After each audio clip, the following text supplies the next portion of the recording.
지금부터 경제혁신 3개년 계획에 대한 기획재정부 등 6개 부처의 2015년도 정부 업무 보고를 시작하겠습니다. 먼저 대통령께서 모두 말씀을 하시겠습니다. 네, 여러분 반갑습니다. 이 건물 참 분위기가 좋은 것 같습니다.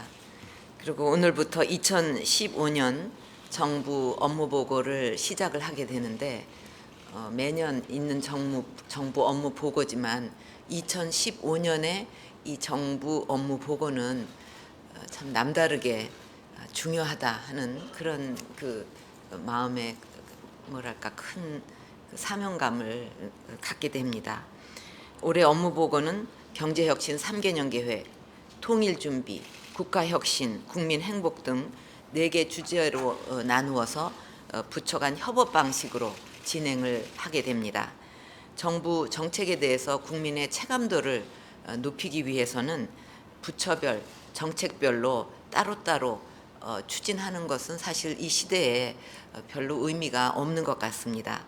그래서 여러 부처가 협업을 해서 역량을 모아야 한다는 점에서 업무 보고부터 부처 간 협업 방식으로 하는 것입니다. 과거에 보면은 자동차 연비 문제처럼 부처 이기주의와 칸막이 때문에 국민들에게 혼란과 불편을 끼친 사례가 있었습니다.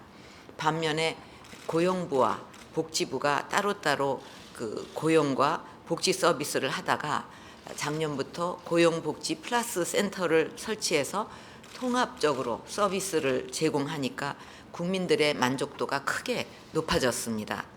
오늘 업무 보고를 하는 6개 부처를 포함해서 전 부처는 올 한 해 모든 시각을 모든 정책을 국민의 시각에서 바라보고 협업을 통해서 정책 시너지를 극대화해 주기를 바랍니다. 오늘은 경제혁신 3개년 계획 가운데 기초가 튼튼한 경제와 내수 수출 균형 경제를 주제로 업무 보고를 합니다. 어제 신년 기자회견에서 밝혔듯이 3개년 계획 1년 차인 지난해에는 기초가 튼튼한 경제, 역동적인 혁신 경제, 내수 수출 균형 경제 등 3대 개혁의 시동을 거는 데 주력을 해서 어느 정도 성과를 거두었습니다. 공공부문 개혁은 방만 경영 개선 대상 기관 대부분이 목표를 이행했고 부채 감축, 비리 근절 계획도 목표 달성을 목전에 두고 있습니다. 노사정이 노동시장 개혁의 원칙과 방향에 관한 합의를 도출하는 등 노동시장 구조 개선을 위한 의미 있는 진전도 있었습니다. 2년 연속 무역 트리플 크라운과 50만 명대 일자리 증가 등의 성과도 있었고 주택시장도 거래량이 2006년 이후 8년 만에 100만 건을 넘는 등의 점차 정상화되는 그런 과정에 있습니다. 그렇지만 국민들이 경제혁신 3개년 계획의 효과를 피부로 느끼기에는 아직 부족합니다. 청년들 취업난이 여전하고 비정규직 근로자들은 고용 불안으로 어려움을 겪고 있습니다. 또 주거비라든가 대출 이자라든가 학원비 등 가계 부담도 무거운 상황입니다. 모든 부처와 공직자들은 국민들의 이런 어려움에 대해서 무거운 책임감을 가지고 올 한 해 우리 경제의 체질 개선과 활력 제고에 최선을 다해서 반드시 국민들이 체감할 수 있는 성과를 달성해야 하겠습니다. 다행히 올해는 전국 단위의 선거가 없어서 정부와 정치권 모두 혁신에 전념할 수 있는 여건이 조성되었고 또 노사정 대타협 등 구조 개혁의 공감대도 확산이 되고 있습니다. 또 경제 성장세가 조금씩 나아지고 있어서 구조 개혁을 위한 기초 체력도 어느 정도 갖추어졌고 개혁을 위한 법적, 제도적 기반도 마련이 되었습니다. 올해가 우리 경제를 다시 일으킬 수 있는 마지막 골든 타임이라는 절박한 인식으로 경제혁신 3개년 계획의 실천과 성과 달성에 매진해야 하겠습니다. 3개년 계획 중에 기초가 튼튼한 경제를 만들기 위해서는 노동시장 구조 개선이 무엇보다 중요합니다. 노동시장 구조 개선은 이제 선택이 아니라 우리 세대가 꼭 해내야만 하는 그 필수 과제로, 어떻게 보면 우리의 생존 전략으로 반드시 의미 있는 결과를 도출해야 하겠습니다. 구조 개혁은 미래 세대와 국민 전체의 더 큰 이익을 위해서 당장 눈앞의 이익을 양보해야 하는 만큼 추진 과정에서 어느 정도 갈등이 불가피한 것도 사실입니다. 구조 개혁을 서로가 양보와 타협을 통해서 해결해 나갈 수 있는 지혜가 필요하겠습니다. 노사가 이런 상생의 정신을 발휘해서 3월까지 노동시장 구조 개선 대책을 마련해 주실 것을 당부드립니다. 청년들의 취업난 해소를 위해서 능력 중심 채용 제도를 정착시키는 것 역시 중요합니다. 고용부는 기재부, 교육부와 협업을 해서 올해 공공기관부터 가급적 많은 인원을 국가 직무 능력 표준을 기반으로 선발하는 방안을 추진하기를 바랍니다. 이것은 역시 공공 부분이 솔선수범을 해야 하겠습니다. 그래서 이 공공 부분은 이런 선도적 개혁을 통해서 다른 부문의 개혁도 이끌어야 됩니다. 지난해 공공기관들이 부채를 감축하고 복리 후생비를 절감을 했지만 생산성과 효율성은 아직 국민들 기대에 미치지 못하고 있습니다. 2단계 공공기관 정상화를 강력하게 추진을 하고 또 개혁이 후퇴하는 요요 현상이 나타나지 않도록 기재부를 중심으로 전 부처가 노력을 해주기를 바랍니다. 또 재정 누수를 막기 위해서 보조금 부정수급 방지와 함께 유사 중복사업 통폐합도 본격적으로 추진해야 하겠습니다. 우선 유사 중복사업을 발굴해서 정비 대상 사업은 금년 예산부터 통합 집행하거나 내년 예산안에 반영하기를 바랍니다. 제도적으로는 현행 사업평가 결산 제도를 재정비해서 유사 중복을 원천 차단해야 하겠습니다. 현재 자율평가, 심층평가, 기금 운영평가, 보조사업평가 등 사후평가와 결산 결과가 예산평가에 예산 편성에 제대로 환류가 되지 않고 있습니다. 또 여러 종류의 평가 제도가 따로따로 운영이 되다 보니까 유사 중복성 점검이나 심층 평가와의 연계도 미흡할 수밖에 없습니다. 이번 기회에 사업 평가와 결산 제도를 전반적으로 재점검해서 실효성을 높여가야 하겠습니다. 금융 부분에서는 보신주의 행태와 신산업 출현을 가로막는 낡은 관행과 규제 체계를 걷어내는 해가 돼야 하겠습니다. 그동안 기술금융, 창조금융 인프라를 정비해 왔지만 아직 만족하기에는 이릅니다. 창조금융이 금융 현장에 확고하게 뿌리를 내려서 실물 부분의 일자리 창출과 창업을 촉진할 수 있도록 금융당국과 금융기관이 더욱 능동적으로 나서야 하겠습니다.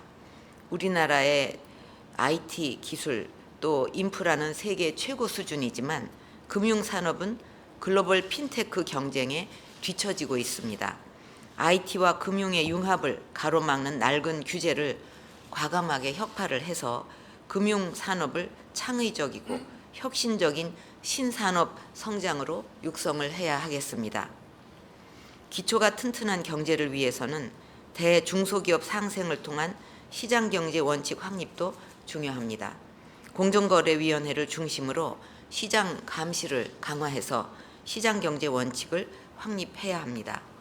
대중소기업 간 상생 협력도 부처 간 협업을 통해서 더욱 내실 있게 추진해야 하겠습니다. 특히 더욱 많은 중소기업들이 글로벌 전문 기업으로 성장할 수 있도록 노력을 해야 할 것입니다. 내수, 수출 균형 경제를 위해서는 규제 개혁을 통한 투자를 확대하는 것이 효과적이겠습니다. 오늘 보고되는 3조 원 규모의 도시 첨단 산업단지 추가 조성과 서비스 산업 입지 공단 확대 등 혁신 입지 환경 조성, 그리고 4개의 시내 면세점 추가와 관광 호텔 공급 확대 등이 즉시 추진이 돼서 곧바로 이것이 투자로 이어지게 해야 하겠습니다. 임대주택 정책은 이 패러다임을 바꿔야 되는데, 이것은 이제 우리가 뭐 그 규제한다 이런 차원에서 보지 말고 기업형 민간 임대가 활성화되도록 지원하는 쪽으로 우리가 생각을 바꿔야 되겠습니다. 그래서 임대주택 공급 체제를 다변화하고 다양한 형태의 쾌적한 공공임대주택을 공급해야 하겠습니다. 규제 개혁은 경제의 중심을 정부에서 민간으로 옮기는 핵심입니다. 지난해 약 3천 건의 규제를 개선했는데 올해는 국민 눈높이에서 규제 개혁을 더욱 강력하게 추진해야 합니다. 앞으로 현장의 소리를 들어서 경제 활동을 저해하는 규제를 끊임없이 발굴하고, 특히 중소기업과 소상공인 관련 규제는 우선적으로 철폐해야 하겠습니다. 농업과 해양수산업은 올해를 미래 성장 산업화를 본격 추진하는 원년으로 삼아서 이 부분에서도 가시적 성과를 냈으면 합니다. 저는 지난해 농업 대토론회 등을 통해서 농업 현장의 자신감과 창의적 아이디어를 확인할 수가 있었습니다.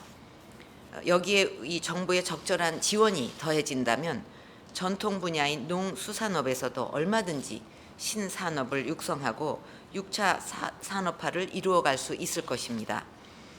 세계 3위의 FTA 네트워크를 활용해서 새로운 활로를 찾고 부가가치를 높이는 것도 중요합니다.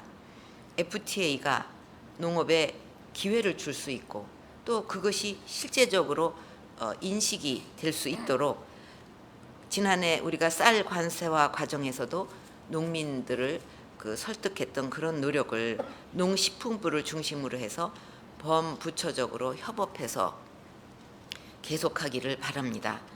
아울러 구제역, 쌀 관세화 등의 현안에 대해서도 국민들이 걱정하시지 않도록 적극 대응하기를 바랍니다.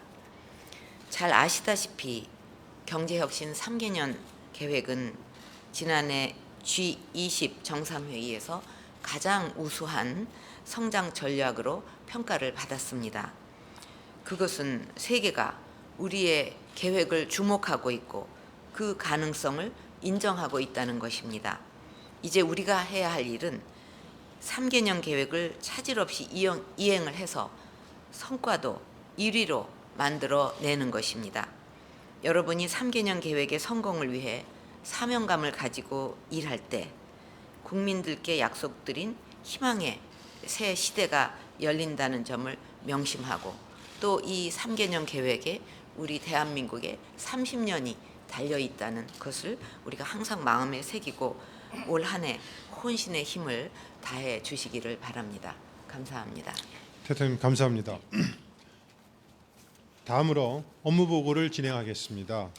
먼저 부총리께서 경제혁신 3개년 계획 추진 성과와 2015년 추진 방향에 대해 보고 드리겠습니다. 예, 부총리 겸 기획재정부 장관입니다. 먼저 업무 보고를 받으시기 위해서 세종 청사를 방문해 주신 대통령께 감사를 드리면서 보고를 시작하겠습니다.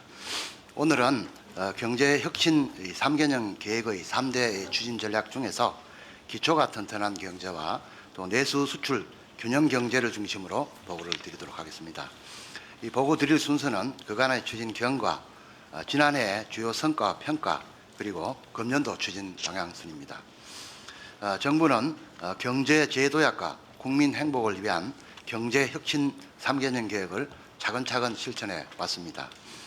지난해 발표한 경제혁신 3개년 계획은 잘 아시는 대로 기초가 튼튼한 경제, 역동적 혁신 경제, 내수 수출 균형 경제의 3대 추진 전략을 통해서 잠재 성장률을 4%로 끌어올리고 고용률을 70% 달성하고 1인당 국민소득 4만 불이라는 지향점을 제시를 한 바가 있고, 또 저희 2기 경제팀은 전 부처 협업을 통해서 이를 강도 높게 실천해 왔습니다.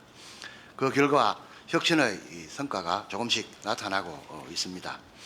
우선 공공부문과 노동시장 개혁의 기반을 마련하였습니다. 공공기관 부채를 총 24조 원 감축을 하였고, 지난 12월 역사적인 노사정 합의를 통해서 노동시장 개혁의 동력을 확보했습니다. 또 신설 법인 수가 8만 개를 넘어섰고, 미국, EU, 중국 등 3대 경제권과의 FTA 네트워크도 완성을 했습니다. 주택 거래량은 2006년 이후 최대인 100만 5천 건, 또 취업자 증가는 2002년 이후 최대인 53만 명을 기록하는 등 내수 회복의 기대감이 달아나고 있습니다. 하지만은 국가 채무, 여성 일자리 창출 등이 목표 대비 다소 미진하며, 벤처 투자 정책 펀드는 조성과 투자 간 시차 등으로 인해서 실제 투자는 다소 미흡한 그런 상황입니다. 경제 활력 제고를 위해서는 경제 혁신이 반드시 필요합니다.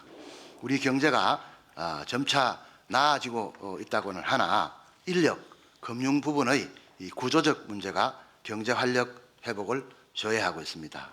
따라서 2015년은 경제 활력 회복을 위해서도 놓쳐서는 안 되는 구조개혁의 골든타임입니다. 중국, 일본 등도 경쟁적으로 개혁을 추진하고 있어서 우리에게도 경제혁신은 시대의 소명이자 선택지가 없는 외나무 다리입니다. 2015년은 경제혁신 3개년 계획을 본격화하는 한 해로 만들도록 하겠습니다. 노동시장 개혁을 위하여 3월까지 사회적 대타협을 이루내도록 최선을 다하겠습니다. 더불어 원청과 하청 간, 또 노사 간 상생 문화를 확산을 하고, 예술인과 같은 실업급여 사각지대 해소, 출퇴근의 재해보상 포함 등 사회 안전망도 확충하겠습니다. 금융과 IT 융합을 위해 공인인증서 등의 사전규제 폐지를 은행, 정권까지 확대하겠습니다. 기술금융 확산을 위해 올해 20조 원 이상 투자를 공급을 하고, 또 2단계 금융개혁 방안도 상반기 중 마련해서 추진토록 하겠습니다. 공공부문에서는 공사채 총량제 도입 확대 등을 통해서 부채 감축 노력을 제도화하도록 하겠습니다.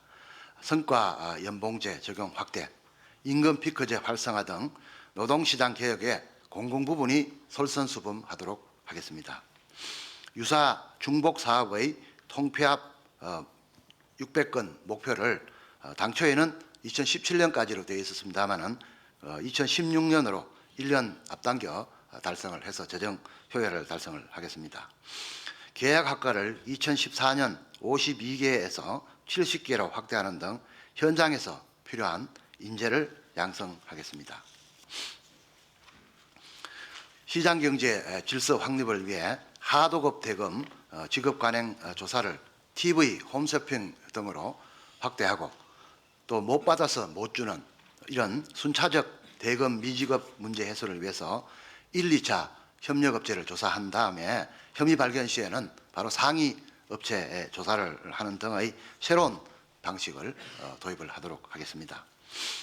중소기업 차별 관행 조사도 모바일 플랫폼 분야, 지방 공기업으로 확대하는 한편 온라인 익명 제보 시스템을 도입하는 등 보복 우려가 없는 신고 여건을 조성하겠습니다. 이와 같은 핵심 분야 구조개혁과 시장경제 질서 확립을 통해 기초가 튼튼한 경제를 만들도록 하겠습니다. 규제개혁과 투자 확대를 추진을 하겠습니다. 규제 비용 총량제를 전면 시행하고, 규제 개선 대상을 지자체까지 확대하겠습니다. 투자 확대를 위해 1월부터 수요 기업 발굴 등 30조 원 규모의 기업 투자 촉진 프로그램을 본격적으로 가동을 시키겠습니다. 또한 기업 입지 환경을 획기적으로 개선을 하겠습니다. 노후 산단 리모델링 대상 단지를 현재 9개에서 20개로 대폭 확대를 하고, 총 3조 원 규모의 6개 도시 첨단 산업단지를 추가 조성을 하겠습니다. 공공과 민간이 함께하는 구도심의 공공청사 등도 개발해서 입지 여건을 개선하겠습니다. 유망 서비스업과 농수산업을 미래 성장 산업으로 육성하겠습니다. 서비스 산업 육성을 위해 4개 면세점을 선정을 하고 2개 내외의 글로벌 복합 리조트 유치와 함께 2017년까지 호텔 7,000실, 크루즈 전용 부두 10선석 설치 등 관광 인프라를 대폭 확충을 하겠습니다. 외국인 투자 지분 제한 완화 등을 통해서 항공 정비 MRO 산업을 육성을 하고 위안화 금융 중심지 구축 로드맵 마련 등도 추진을 하겠습니다. 농수산업을 6차 산업화 등 고부가가치 산업으로 육성을 하고 FTA 활용 차원에서 대기업과 연계한 판로 수출 지원도 강화토록 하겠습니다. 가계부채 구조 개선을 위해서 40조 원을 대상으로 대출 전환 방안을 1, 4분기 중에 시행토록 하겠습니다. 또한 민간 임대주택 산업을 육성해서 주거 안정과 투자를 동시에 촉진을 하겠습니다. 개발 제한 구역 해제, 용적률 확대 등을 통해서 용지 공급을 대폭 확대하겠습니다. 주택기금 대출 금리를 2%까지 인하하는 한편 투자 위험 공유를 위한 출자 제도를 도입을 하겠습니다. 취득세, 소득세, 법인세 감면 등 외국인 투자에 준하는 수준으로 획기적인 세제 지원을 추진하겠습니다. 올해는 이런 제도가 도입되는 시행 초기인 만큼 우선 1만 호 정도를 시범적으로 공급을 하고 특별법 제정 등 인프라도 확충해서 내년부터는 대량 공급이 될 수 있도록 그렇게 해나가도록 하겠습니다.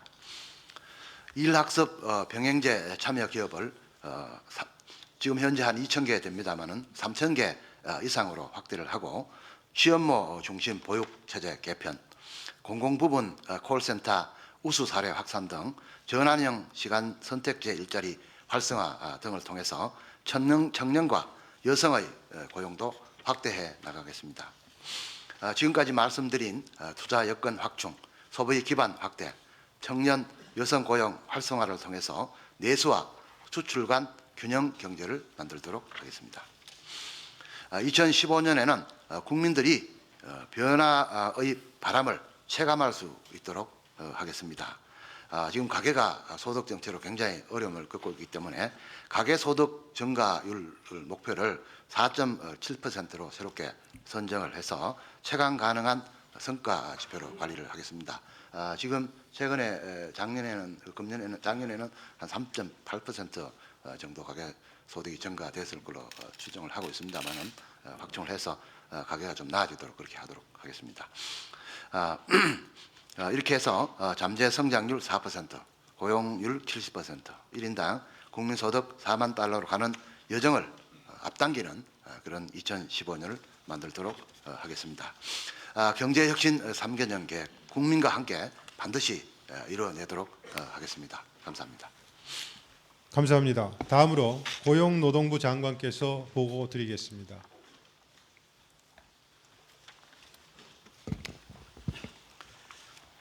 일자리 창출을 위한 노동시장 구조 개선에 대해 보고드리겠습니다. 지난 2년간 고용률 70% 로드맵을 추진한 결과 3대 브랜드 과제 성과 창출의 기틀을 마련하였고 지난해에는 역대 최초로 고용률 65%대를 달성하였습니다. 금년부터는 지난해 말에 노사정 기본 합의를 발판으로 삼아 노동시장 구조 개선을 본격 추진하겠습니다. 그간의 성과에도 불구하고 우리 노동시장은 여러 가지 구조적 문제를 안고 있습니다. OECD 국가들에 비해 근로시간은 길지만 생산성은 낮습니다. 또 연공형 임금 체계는 과도한 임금 격차와 장년층의 고용 불안을 초래하고 고용, 근로조건 등 인력 운용의 경직성은 비정규직 증가와 청년 일자리 부족의 원인이 되고 있습니다. 그 결과 좋은 일자리 창출에 걸림돌이 되고 이중구조의 고착화를 낳고 있습니다. 시장 지배력과 노조의 과보, 스펙 경쟁이 벌어지는 대기업과 달리 2, 3차 협력업체 등 중소기업은 인력이 부족합니다. 또한 전체 근로자의 30%가 넘는 중소기업 비정규직은 대기업 정규직 임금의 37%에 그치는 등 청년이 갈 만한 일자리가 부족합니다. 국민들도 일자리 부족과 근로조건 격차를 가장 큰 문제로 지적하고 좋은 일자리 창출을 위해서 대기업 노사의 책임성도 함께 강조하고 있습니다. 국민들은 인사관리 혁신과 산업 경쟁력 강화를 통해 효율적으로 일하고 높은 성과를 내는 일터, 능력과 성과에 따라 공정한 기회와 보상이 주어지는 일터로 변화되기를 소망하고 있습니다. 따라서 국민의 일자리 행복을 위해 절실한 노동시장 구조 개선을 다음의 4가지 룰에 입각해서 확고히 추진하겠습니다. 첫째, 인적 자원 활용에 있어 능력과 성과가 중시되도록 하여 정규직 채용이 확산되도록 하겠습니다. 우선 정년 60세 시행 전에 임금 피크제를 공공부문부터 적극 도입하고 민간 부분으로 확산시키겠습니다. 중장기적으로는 직무 성과 중심의 임금 체계 개편을 본격화해 우수 모델을 창출 확산하겠습니다. 장시간 근로 관행을 개선하기 위해 근로시간 총량을 단계적으로 감축하되 재량 근로, 탄력 근로 등 근로시간 유연화도 함께 추진하겠습니다. 고용 관행의 합리화를 위해 NCS 기반으로 공공부문부터 능력 중심 채용 시스템을 구축하겠습니다. 또한 해고 기준과 절차를 명확히 하는 등 근로계약의 예측 가능성을 높이겠습니다. 기업 내 핵심 규범인 취업규칙은 변경 기준과 절차를 합리화하여 환경 변화에 노사가 발빠르게 대응할 수 있도록 하겠습니다. 둘째, 비정규직이 차별받지 않도록 하고 그 비중도 줄여나가도록 하겠습니다. 선진국은 유연화 차원에서 비정규직을 활용하는 반면 우리나라는 유연성 외에 비용 절감 차원에서도 활용하여 비정규직 비중이 높은 실정입니다. 앞으로는 비용 절감 차원의 남용은 확실히 근절시켜 나가겠습니다. 이를 위해 우선 박근혜 정부에서 도입한 차별시정 명령의 효력 확장, 고의 반복적 차별에 대한 징벌적 배상 제도가 현장에서 확실히 작동되도록 하고 공통복리후생만큼은 비록 비교 대상이 없어도 보장되도록 하는 등 차별을 용납하지 않겠습니다. 또한 정규직 전환 지원, 본인 희망 시 기간 연장을 허용하되 정규직 전환을 하지 않을 경우 이직수당 지급, 쪼개기 계약 근절, 3개월 이상 근무 시 퇴직금을 지급토록 하는 등 남용을 확실히 방지하면서도 고용 안정을 동시에 도모하겠습니다. 파견의 경우 하도급에 대한 불법 파견은 엄정히 감독하면서 국민 생명 안전 업무는 제한하되 고소득 전문직은 허용하는 등 건전한 파견 시장 질서를 확립하겠습니다. 비정규직 대책의 구체적인 내용은 노사 등의 논의를 통해 확정해 나가겠습니다. 셋째, 사회 안전망을 든든하게 확충하겠습니다. 고용보험과 산재보험이 사회 안전망으로 확실하게 작동되도록 올해 혁신적으로 개편해 나가겠습니다. 저임금 근로자, 예술인 등 고용보험 사각지대도 해소하고 출퇴근 재해 등 산재보험 보장 범위도 확대하겠습니다. 특수형태 업무 종사자와 비공식 노동시장인 가사 종사자도 각각 직종별 표준 계약서 확대, 바우처 방식 도입 등을 통해서 종사자 보호와 투명한 사용 기반을 마련하겠습니다. 일하는 사람에게 유리하도록 고용복지 서비스 전달 체계 확충과 복지 체계 개편 방안도 관계부처와 함께 추진해 나가겠습니다. 넷째, 노사 및 대중소기업 간 상생과 협력에 기반한 지속 가능한 성장을 이루어 나가겠습니다. 원하청 간 공정거래 질서와 성과 공유 확산을 통해 2, 3차 협력업체의 근로조건을 향상시켜 청년들이 갈만한 일자리 창출로 이어지도록 하겠습니다. 세제, 조달 제도 개선 등을 통해 원청의 하청 기업에 대한 투자 지원을 촉진할 수 있는 방안을 모색하고 파견과 도급 기준을 개선해서 원청의 완전 보건 역할 확대 등 사내 하도급 사용 질서를 개선하겠습니다. 또한 청년 인재의 장기 근속 지원 등 중소기업 고용 환경도 개선하겠습니다. 노사관계의 국제 경쟁력 제고를 위해 생산성에 기반한 교섭 문화를 정착시키겠습니다. 대기업 노사가 2, 3차 협력업체 근로조건 향상에 힘쓰는 등 사회적 책임을 강화하도록 하고 지역별, 업종별 중층적인 대화 참여를 활성화하겠습니다. 대통령께서 오늘 모두에서도 강조해 주셨듯이 노동시장의 구조 개선은 우리 세대가 해야 되는 생존 전략임을 노사는 물론 국민들과 함께 공유해 나가도록 하겠습니다. 그래서 노사정 기본 합의를 통해서 우선 과제는 3월까지, 그리고 계속 과제는 지속적으로 대화를 해서 합의점을 도출해 나가도록 하겠습니다. 국민께서 구조 개선의 필요성을 소상히 설명해 국민들께 세상히 설명해서 이해를 구하고 관계부처가 힘을 모아서 노사정 논의를 뒷받침하도록 하겠습니다. 노동시장 구조 개선은 시대적 사명을 이행하여 성실한 근로자가 60세를 넘어 일할 수 있고 미래 젊은이들의 일자리가 확보되도록 전신전력을 다하겠습니다. 감사합니다. 감사합니다. 다음으로 공정거래위원장께서 보고 드리겠습니다.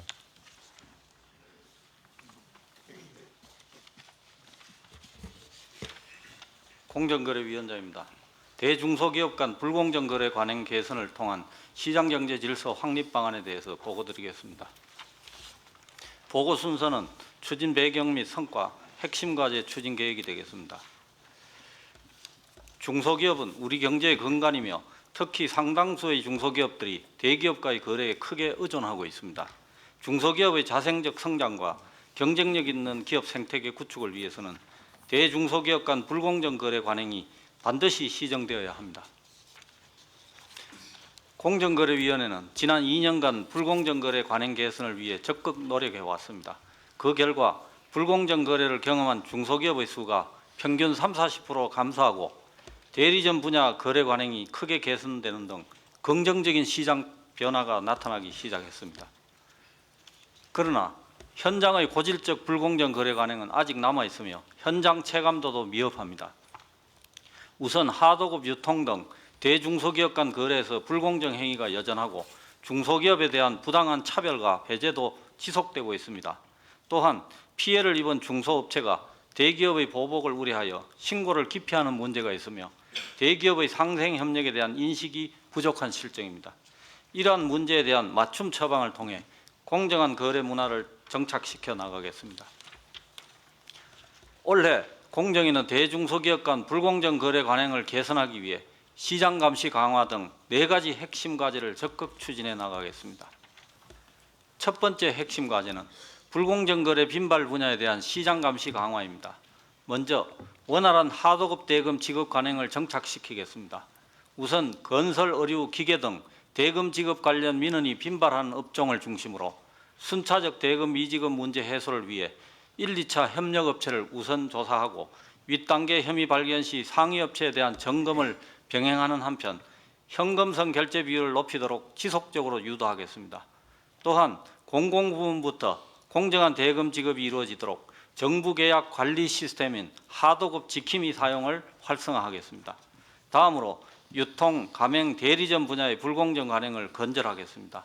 우선 정부 합동 TF를 통해 TV 홈쇼핑 분야를 집중 점검하고 대형 마트, 백화점 등에 뿌리 박힌 불공정 관행을 개선하겠습니다. 아울러 가맹 대리점 분야에 남아있는 판촉비 전가 등의 문제에 대해서도 관심을 갖고 시정해 나가겠습니다. 두 번째 핵심 과제는 중소기업에 대한 부당한 차별 배제 시정입니다. 먼저 대기업 계열사 간 부당한 일감 몰아주기 등으로 중소기업 진입 기회가 차단되는 문제점 해소를 위해 공시점검을 강화하고 계열사 간 내부 거래 실태도 주기적으로 점검하겠습니다. 또한 대기업이 독점력 남용이나 기술 유용 등을 통해 중소기업 시장을 잠식하지 못하도록 ICT 분야에서 감시를 강화하고 관계부처 간 정보 공유를 통해 중소기업 기술 보호의 실효성을 높이겠습니다. 아울러 공기업의 불공정 행위를 시정하기 위해 공기업 조사 대상을 지방공기업 등으로 확대하고 부처 간 협업을 통해 불합리한 제도나 관행을 적극 개선하겠습니다. 세 번째 핵심 과제는 불공정 행위 신고, 제보 및 현장 점검의 실효성 제고입니다. 우선 피해 중소기업이 보복의 우려 없이 안심하고 신고나 제보할 수 있도록 익명 제보 처리 시스템 구축, 조사 과정에서 신원 노출 방지, 대기업의 사후 보복 조치 여부 점검 등 제보자 보호 장치를 철저하게 마련하여 시행하겠습니다. 또한 신규 도입 제도의 작동 실태에 대한 현장 점검과 관련 금년부터 상반기에는 현장 방문 점검을, 하반기에는 체감도 지표 위주로 조사하여 시장 체감도를 높여나가겠습니다. 마지막 네 번째 핵심 과제는 자율 개선 및 상생 협력 확산입니다. 이 과제는 공정위, 산업부, 중기청 간 유기적 협업을 통해 추진하겠습니다. 우선 공정거래 협약 확산, 자진시정 인센티브 확대, 분쟁 조정 활성화를 통해 대기업이 자율적으로 불공정 관행을 개선해 나가도록 유도하겠습니다. 또한 상생 결제 시스템 도입, 동반 성장 플랫폼 확산 등을 통해 건강한 동반 성장 생태계를 조성하겠습니다.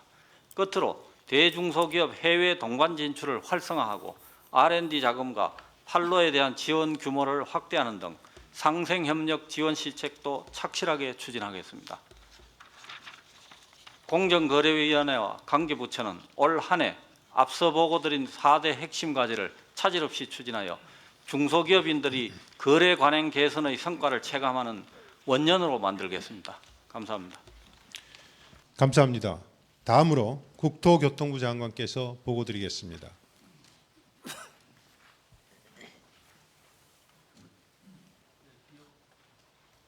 기업형 주택임대사업 육성을 통한 중산층 주거 혁신 방안에 대해 보고드리겠습니다. 보고 순서는 추진 배경 및 기본 방향, 민간 임대사업 현 주소, 대응 전략 및 육성 방안, 기대 효과 순입니다. 추진 배경 및 기본 방향입니다. 주택 임대차 시장은 전세에서 월세로 구조적 변화가 진행 중입니다.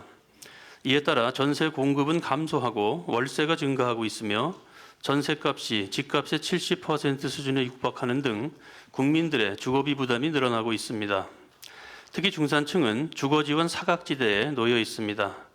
대부분이 사적인 고액 전세 시장에 의존하고 있어 과도한 보증금 증액이나 잦은 이사 위험에 노출되어 있습니다. 또한 민간 임대 사업자는 영세하고 서비스도 초기 단계에 머물러 있는 상황입니다. 따라서 중산층이 장기간 안심하고 거주할 수 있는 새로운 주거 혁신 방안을 마련할 필요가 있습니다. 먼저 서민층을 위해서는 공공임대주택 재고를 지속적으로 확충하겠습니다. 2017년까지 당초 계획대로 연간 11만 호를 차질 없이 공급하되 금년에는 1만 호를 늘려 총 12만 호를 공급하겠습니다. 중산층을 위해서는 그동안 부진했던 민간 임대주택 공급 확대를 적극 유도하겠습니다. 특히 기업형 주택 임대 사업을 획기적으로 육성하여 민간 임대 정책에 새로운 전기를 마련하겠습니다. 이는 2015년 경제정책 방향의 6대 중점 과제 중의 하나이기도 합니다. 앞으로 이를 중산층 주거 혁신, 뉴스테이 정책으로 브랜딩하여 새로운 개념의 주거 형태로 시장에 안착시켜 나가겠습니다. 우리의 민간 임대 사업 현 주소입니다. 민간 임대 사업은 과도한 규제가 적용되고 있는 반면 임대 사업자에 대한 인센티브는 미미한 실정이고 임대주택을 지을 땅조차 부족한 상황입니다. 또한 임대주택 운영과 관리에 애로가 있고 이사 등 다양한 주거 서비스 제공도 어려운 상황입니다. 이에 따라 민간 주택 임대 사업은 연 3%에 못 미치는 낮은 수익률을 보이고 있어 중대형 건설사들의 참여가 저조한 실정입니다. 이에 대한 대응 전략 및 육성 방안입니다. 임대주택 정책의 패러다임을 규제에서 지원으로 전면 개편하겠습니다. 이를 위해 규제는 최소화하고 혜택은 공공임대주택 수준으로 최대화하며 기업의 사업 리스크는 공공과 분담토록 하겠습니다. 먼저 임대주택 틀을 전면 개편하여 규제를 최소화하겠습니다. 임대 의무 기간과 인상률 제한 등 최소한의 규제만 남기고 임차인 자격, 초기 임대료 제한 등 나머지 규제는 모두 폐지하겠습니다. 또한 기업형 임대 사업자의 업무 영역을 확대하여 이사, 세탁 등 토탈 주거 서비스를 제공할 수 있도록 하겠습니다. 택지는 전체 주택 건설 비용의 60% 가까이를 차지하며 유리한 입지와 가격 경쟁력을 확보하는 것이 사업의 성공을 결정하는 중요한 요소입니다. 임대 사업자가 경쟁력 있는 택지를 확보할 수 있도록 국공유지를 우선적으로 지원하고 민간 보유 택지와 LH 보유 부지도 적극 활용하는 한편 할인 매각, 무이자 할부 등을 통해 실질적인 공급 가격 인하도 유도하겠습니다. 특히 기업형 임대주택 공급 촉진 지구를 새롭게 도입하여 인허가 기간을 대폭 단축하고 용적률을 완화하는 등 인센티브도 확대하겠습니다. 임대사업자의 부담 완화를 위해 취득세 감면 대상과 폭등을 확대하겠습니다. 또한 토지 보유자의 임대주택 투자를 유도하기 위해 양도소득세를 감면하고 장기간 임대하는 경우 인센티브도 늘리도록 하겠습니다. 주택기금 융자지원 대상을 8호제곱미터 초과주택으로 확대하고 임대기간이 길수록 금리도 추가 인하하겠습니다. 또한 기금의 출자 지원도 기업형 민간임대 리츠로 단일화하여 집중 지원하고 기금 출자 한도액도 올리도록 하겠습니다. 아울러 LH에서 임대 의무 기간이 종료된 주택에 대해 매입을 확약하고 임대 기간 중 지분 매각도 허용하는 등 기관 투자자의 출구 전략도 지원하도록 하겠습니다. 규제 완화와 절차 간소화 등을 담은 민간 임대주택 사업 육성 특별법을 빠른 시일 내에 제정하겠습니다. 특별법 제정 전에도 하위 법령을 개정하여 택지, 기금 등은 즉시 지원하겠으며 이 경우 임대주택 리츠 등을 통해 금년 중에는 1만 호 내외를 공급할 수 있게 됩니다. 주택 임대관리업을 육성하기 위해 LH 임대주택 관리 업무를 순차적으로 민간에 개방하겠으며 기업형 임대사업자에게 통매각을 허용하여 임대사업자가 원하는 주문형 단지 건설도 유도하겠습니다. 또한 국토부에 기업형 임대지원센터를 설치하여 택지 확보, 자금 지원 등을 원스톱으로 지원하겠습니다. 지금까지 보고드린 개선안에 따른 수익률 변화입니다.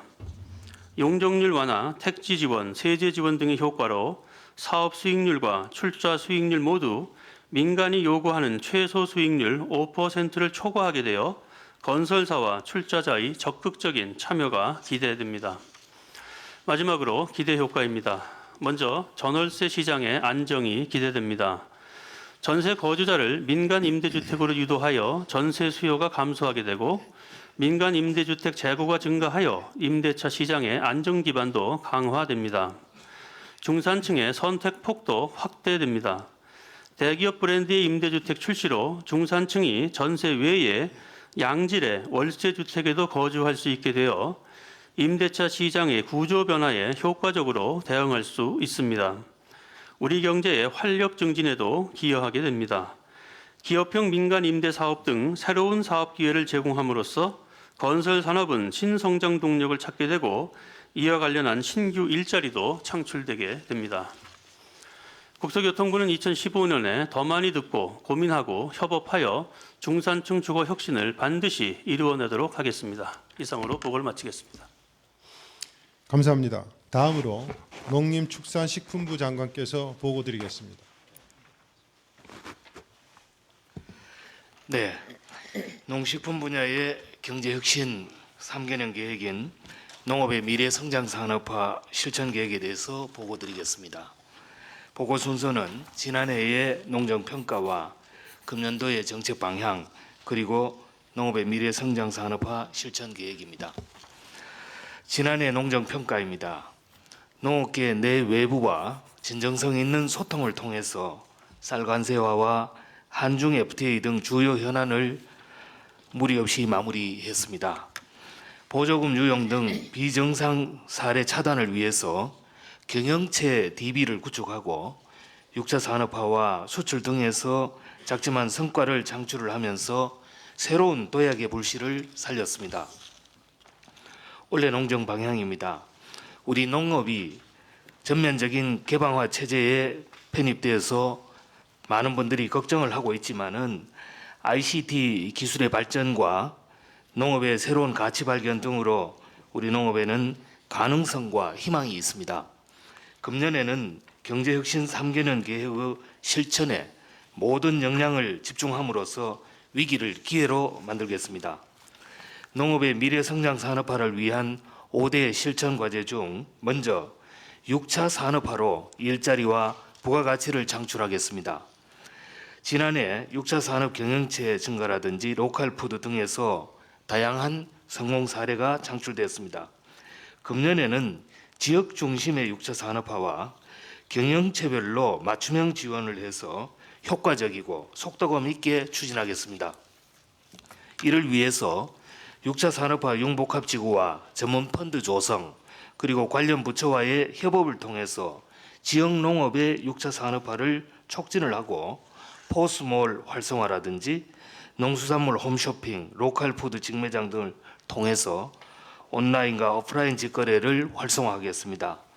그리고 농촌 자원과 관광을 연계를 해서 휴양림 등 도시민의 수요에 맞는 농촌 관광 인프라도 확충하도록 하겠습니다.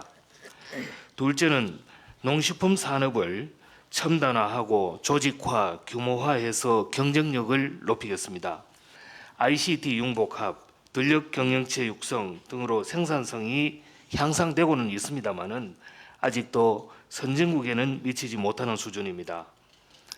금년에는 전업농과 중소농 등 농가의 유형별로 맞춤형 지원을 함으로써 그 성과를 더욱 높이겠습니다. 이를 위해서 시설 원해와 양돈의 스마트팜을 보급 확대하고 여기에 ICT와 유통, 관광, 교육 등이 융복합된 창조 마을을 확대해 나가겠습니다.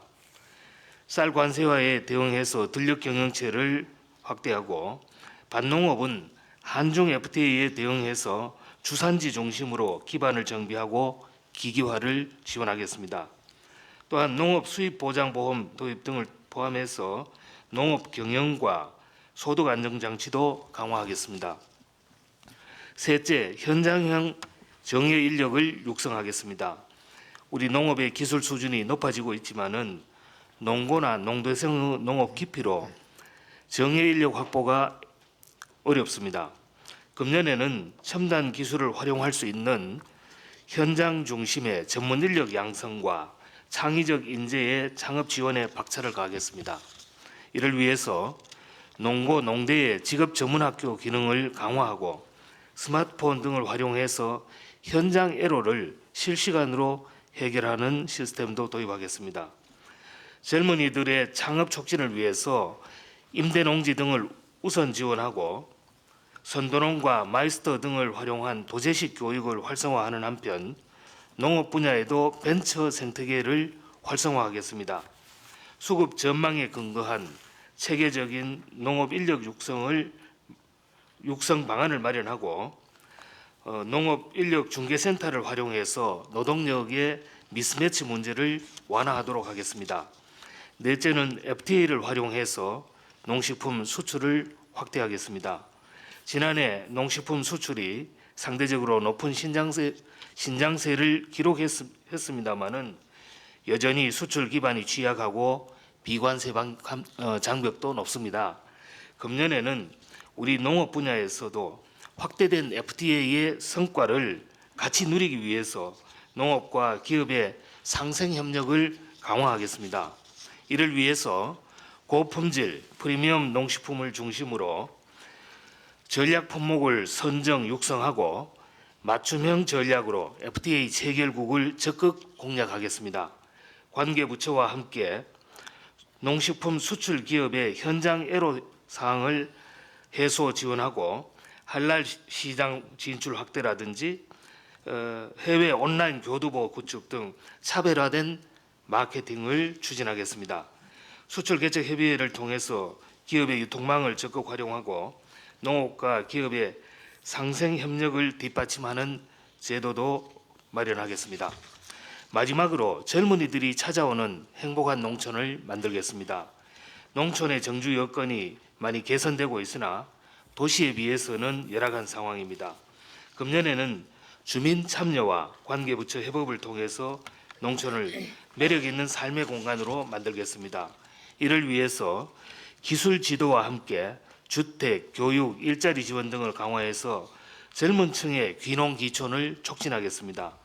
또한 주거 취약 지역의 정주 여건을 개선하고 젊은 층에 맞추어서 보육이나 교육, 문화, 복지 서비스의 품질을 높이겠습니다. 아울러 영세 고령농 등을 위해서 고령자 공동생활시설의 확대와 함께 농지연금 등 소득 안전 장치도 확충하겠습니다.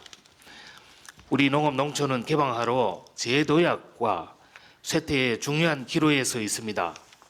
하면 된다는 신념을 가지고 FTA로 넓어진 경제 영토를 활용해서 한 번 더 크게 도약하는 기초를 다지겠습니다. 감사합니다.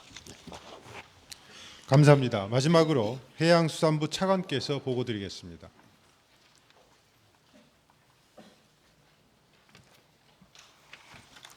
전통 해양수산업의 미래 산업화 방안에 대하여 보고드리겠습니다. 순서는 바다와 연안에서의 경제혁신 방안에 이어서 수산업의 성장 방안에 대하여 보고드리겠습니다. 첫 번째, 바다와 연안에서 경제혁신의 성공 사례를 만들겠습니다. 해운, 항만 등 전통 해양산업은 우리나라 경제 성장에 큰 기여를 하였지만 이제 양적 성장의 한계에 다다랐습니다. 이에 소득 4만 불 시대를 맞아 새로운 도약을 해야 할 때입니다. 이를 위해 우선 크루즈와 마리나를 대표 산업으로 육성하겠습니다. 크루즈법 제정에 따라 국적 선사를 본격 육성하고 외국 크루즈의 유치를 확대하는 한편 관련 인프라도 확충해 나가겠습니다. 마리나 산업의 경우 마리나법 개정에 따라 요트 대여업 등 새로운 서비스업의 창업을 촉진하겠습니다. 아울러 마리나 항만에 대한 민간 투자를 활성화하고 레저 선박 제조 산업도 육성하겠습니다.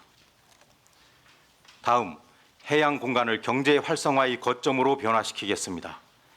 먼저 항만 배후 단지를 지역 경제의 중심으로 리모델링하기 위해 민간의 개발과 분양을 허용하고 제조 기업의 입주를 보다 용이하게 하는 등 해양 경제 관련 산업의 융복합 기반을 마련하겠습니다.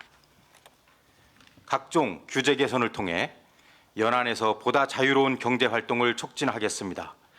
바다 그린벨트인 수산자원 보호구역 중 육지부의 30%를 해제하는 등 이용 제한을 완화하고 무인도서에 대한 민간의 개발과 투자를 활성화하겠습니다.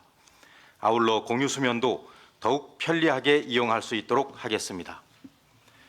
해양교통 서비스의 품격을 높이겠습니다. 연안운송업은 면허제 개편 등을 통해 경쟁을 촉진하고 서민을 위한 생활항로는 공공성을 강화하겠습니다. 아울러 민관이 참여하는 선박 공동투자 제도 등을 통해 여객선 현대화도 추진하겠습니다. 다음 주제입니다. 수산업 30년 성장의 기반을 다지겠습니다.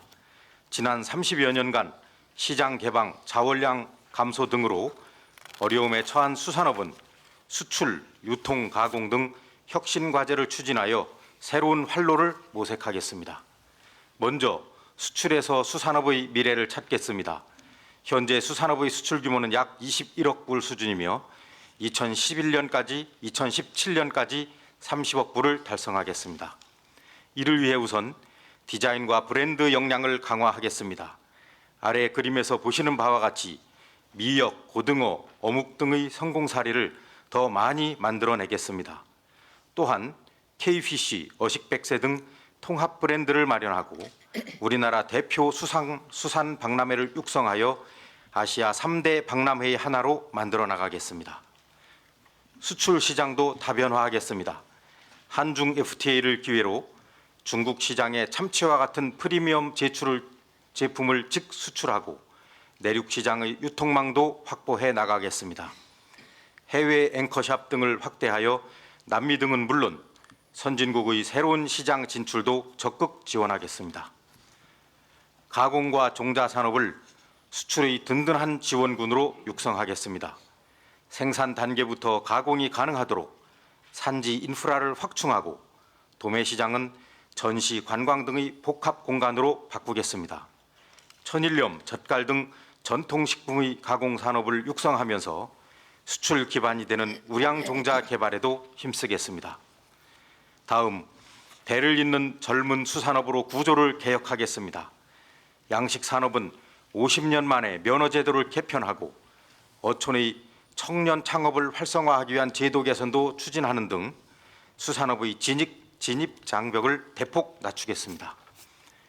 어촌의 경제 구조도 바꾸겠습니다. 화성의 백미리 마을과 같은 성공 사례를 확산시켜 지역마다 명품 어촌을 키워나가겠습니다. 어촌과 어항의 인프라 구축을 위해 재정 투자와 함께 신재생에너지 시설과 같은 민간 개발도 활성화하겠습니다. 그리고 복지부와 협업하여 낙도 어촌의 원격 의료를 추진하는 등 복지망도 확충하겠습니다. 저희 해양수산부 직원과 종사자 모두는 경제의 혁신과 30년의 성장을 바다의 힘으로 이루어내기 위해 최선의 노력을 다할 것을 다짐하면서 이상 보고를 마치겠습니다. 감사합니다. 감사합니다. 이상으로 저기 그 다음으로 들어가기 전에 이제 이 보고가 각 부처별로 끝나지 않았습니까? 그래서 여기에 대해서 좀 그 몇 가지 우리가 좀 의견을 나눠봤으면 하는데, 첫째는 그 고용노동부에서 이제 여성 일자리 창출 그 과제가 목표에 비해서 좀 그 추진이 좀 미진하지 않았습니까? 네. 그 원인이 뭐라고 생각하며 또 어떻게 이것을 목표 달성을 충분히 할 것인가. 왜냐하면 고용률 70%라든가 뭐 이런 여러 가지의 하여튼 다른 이유도 많이 있지만 그 여성이 경제 활동에 마음 놓고 참여할 수 있도록 하는 게 굉장히 중요하거든요. 그래서 그 부분에 대해서 한번 좀. 예, 대통령 말씀 주셨듯이 우리 고용률 70%의 핵심은 여성 고용률을 획기적으로 높이는 데 있고, 그것이 국민 행복과 연결된다고 저희들 보고 있습니다. 통계로 보면 작년에 이제 남성 고용률은 0.8% 1년 동안 늘었는데 여성 고용률은 1% 늘었습니다. 그러니까 여성 고용률이 더 앞서서 증가를 하고 있습니다. 그럼에도 불구하고 저희가 목표를 달성하기 어려웠던 부분은 5년 동안 전체 고용률은 5.8%를 늘리는 걸로 했는데 여성 고용률은 획기적으로 도전적으로 8.4%를 늘리는 걸로 목표를 잡았습니다. 그래서 아직까지는 목표에 미흡합니다. 그래서 작년에 두 가지 시간 선택제 활성화랄지 또 보육 체계 강화 등 여성 고용률을 늘리기 위한 두 번의 대책 발표가 있었고, 그 부분들이 올해 이제 획기적으로 좀 효과가 나타날 걸로 보고 있습니다. 특히 대통령께서 시간 선택제 활성화 관련해서는 소위 여성들이 갈 수 있는 그 직무를 좀 개발해서 거기에 지금 190만 명 경력 단련 여성들이 좀 채용될 수 있도록 하는 거 하나하고, 금년부터는 기존에 풀타임으로 일하던 여성 근로자들이 육아나 보육을 위해서 이렇게 파트타임으로 전환할 수 있는 체제를 정비해서 전환형으로 가도록 지원 체제를 이렇게 강화할 계획입니다. 그런 부분이 좀 금년에 활성화되면 많이 지원이 될 거로 보고 있고요. 특히 이제 그 육아와 관련해서 이제까지는 1년간 이렇게 그 파트타임으로 쓸 수 있었던 부분을 2년으로 쓸 수 있도록 하고, 그 부분에 대해서 이제 기업들에 지원도 좀 활성화하면서 가장 중요한 거는 일과 가정을 양립할 수 있는 문화를 조성하는 게 가장 중요하다고 보고 있습니다. 또한 1년에 한 47만 명 정도가 출산 여성들이 있는데요.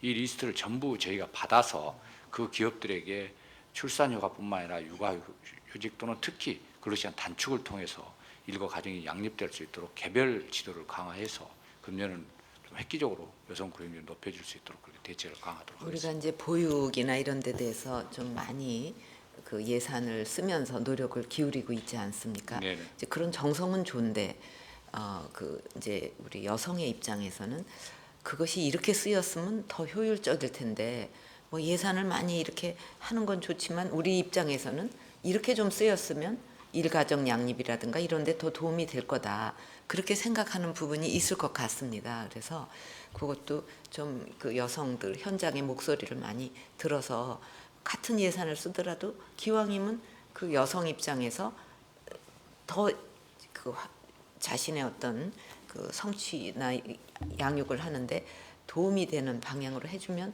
여성들도 더 편하게 그 좀 나설 수 있지 않겠습니까? 그래서 그 조정하는 것도 한번 현장의 목소리를 바탕으로 생각해 보시고요. 네. 또 이제 우리가 시간 선택제를 활성화하기 위해서 이제 여러 가지 정책들을 피면서 노력을 하지만 그게 또 아직도 이게 이제 시작이기 때문에 현장에서 잘 착근을 못하고 그 안 지켜지거나 좀 소홀히 되는 부분이 분명히 있을 겁니다. 그래서 그 부분도 또 잘 그게 뿌리 내리도록 그 체크를 할 필요가 있다고 예, 그렇게 생각합니다. 하겠습니다. 예. 그리고 대통령 그 관련해서 예. 그 보육 문제, 저도 보육센터도 여러 번 가보고 했습니다만 현장에서 지금 불합리한 점들이 많이 제기가 되고 있습니다. 예를 들어서 그 워킹맘들이 상대적으로 불리한 지금 왜냐하면 워킹맘 오래 맡겨야 되는데 그 안 맡아주려고 하는 이런 문제가 현장에 생기고 있습니다. 그래서 그런 점 등등을 해서 저희들이 개선 방안을 지금 마련 중에 있습니다. 보건복지부, 고용노동부 하고 협업을 해서 조만간 그 개선 방안을 내고요. 그게 그 내년도 예산에는 그렇게 반영이 될 수 있도록 그렇게 준비를 해나가도록 하겠습니다. 예, 그러면 효과가 훨씬 네. 좀 좋을 거로 예. 생각이 됩니다. 그다음에 이제 이 아까 그 공정거래위에서 불공정 관행 개선을 위해서 여러 가지 계획을 얘기를 하셨는데 이제 그 사실 뭐 보도되는 것도 보면 중소기업의 어려운 사례들 이런 얘기가 많습니다. 아직도.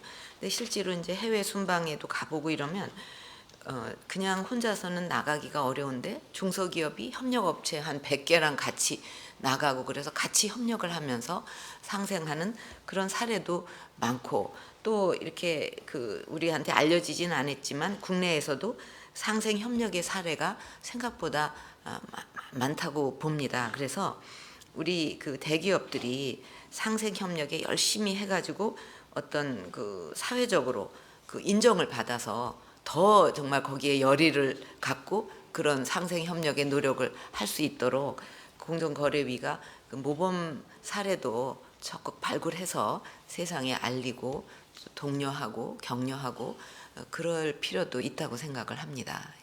예.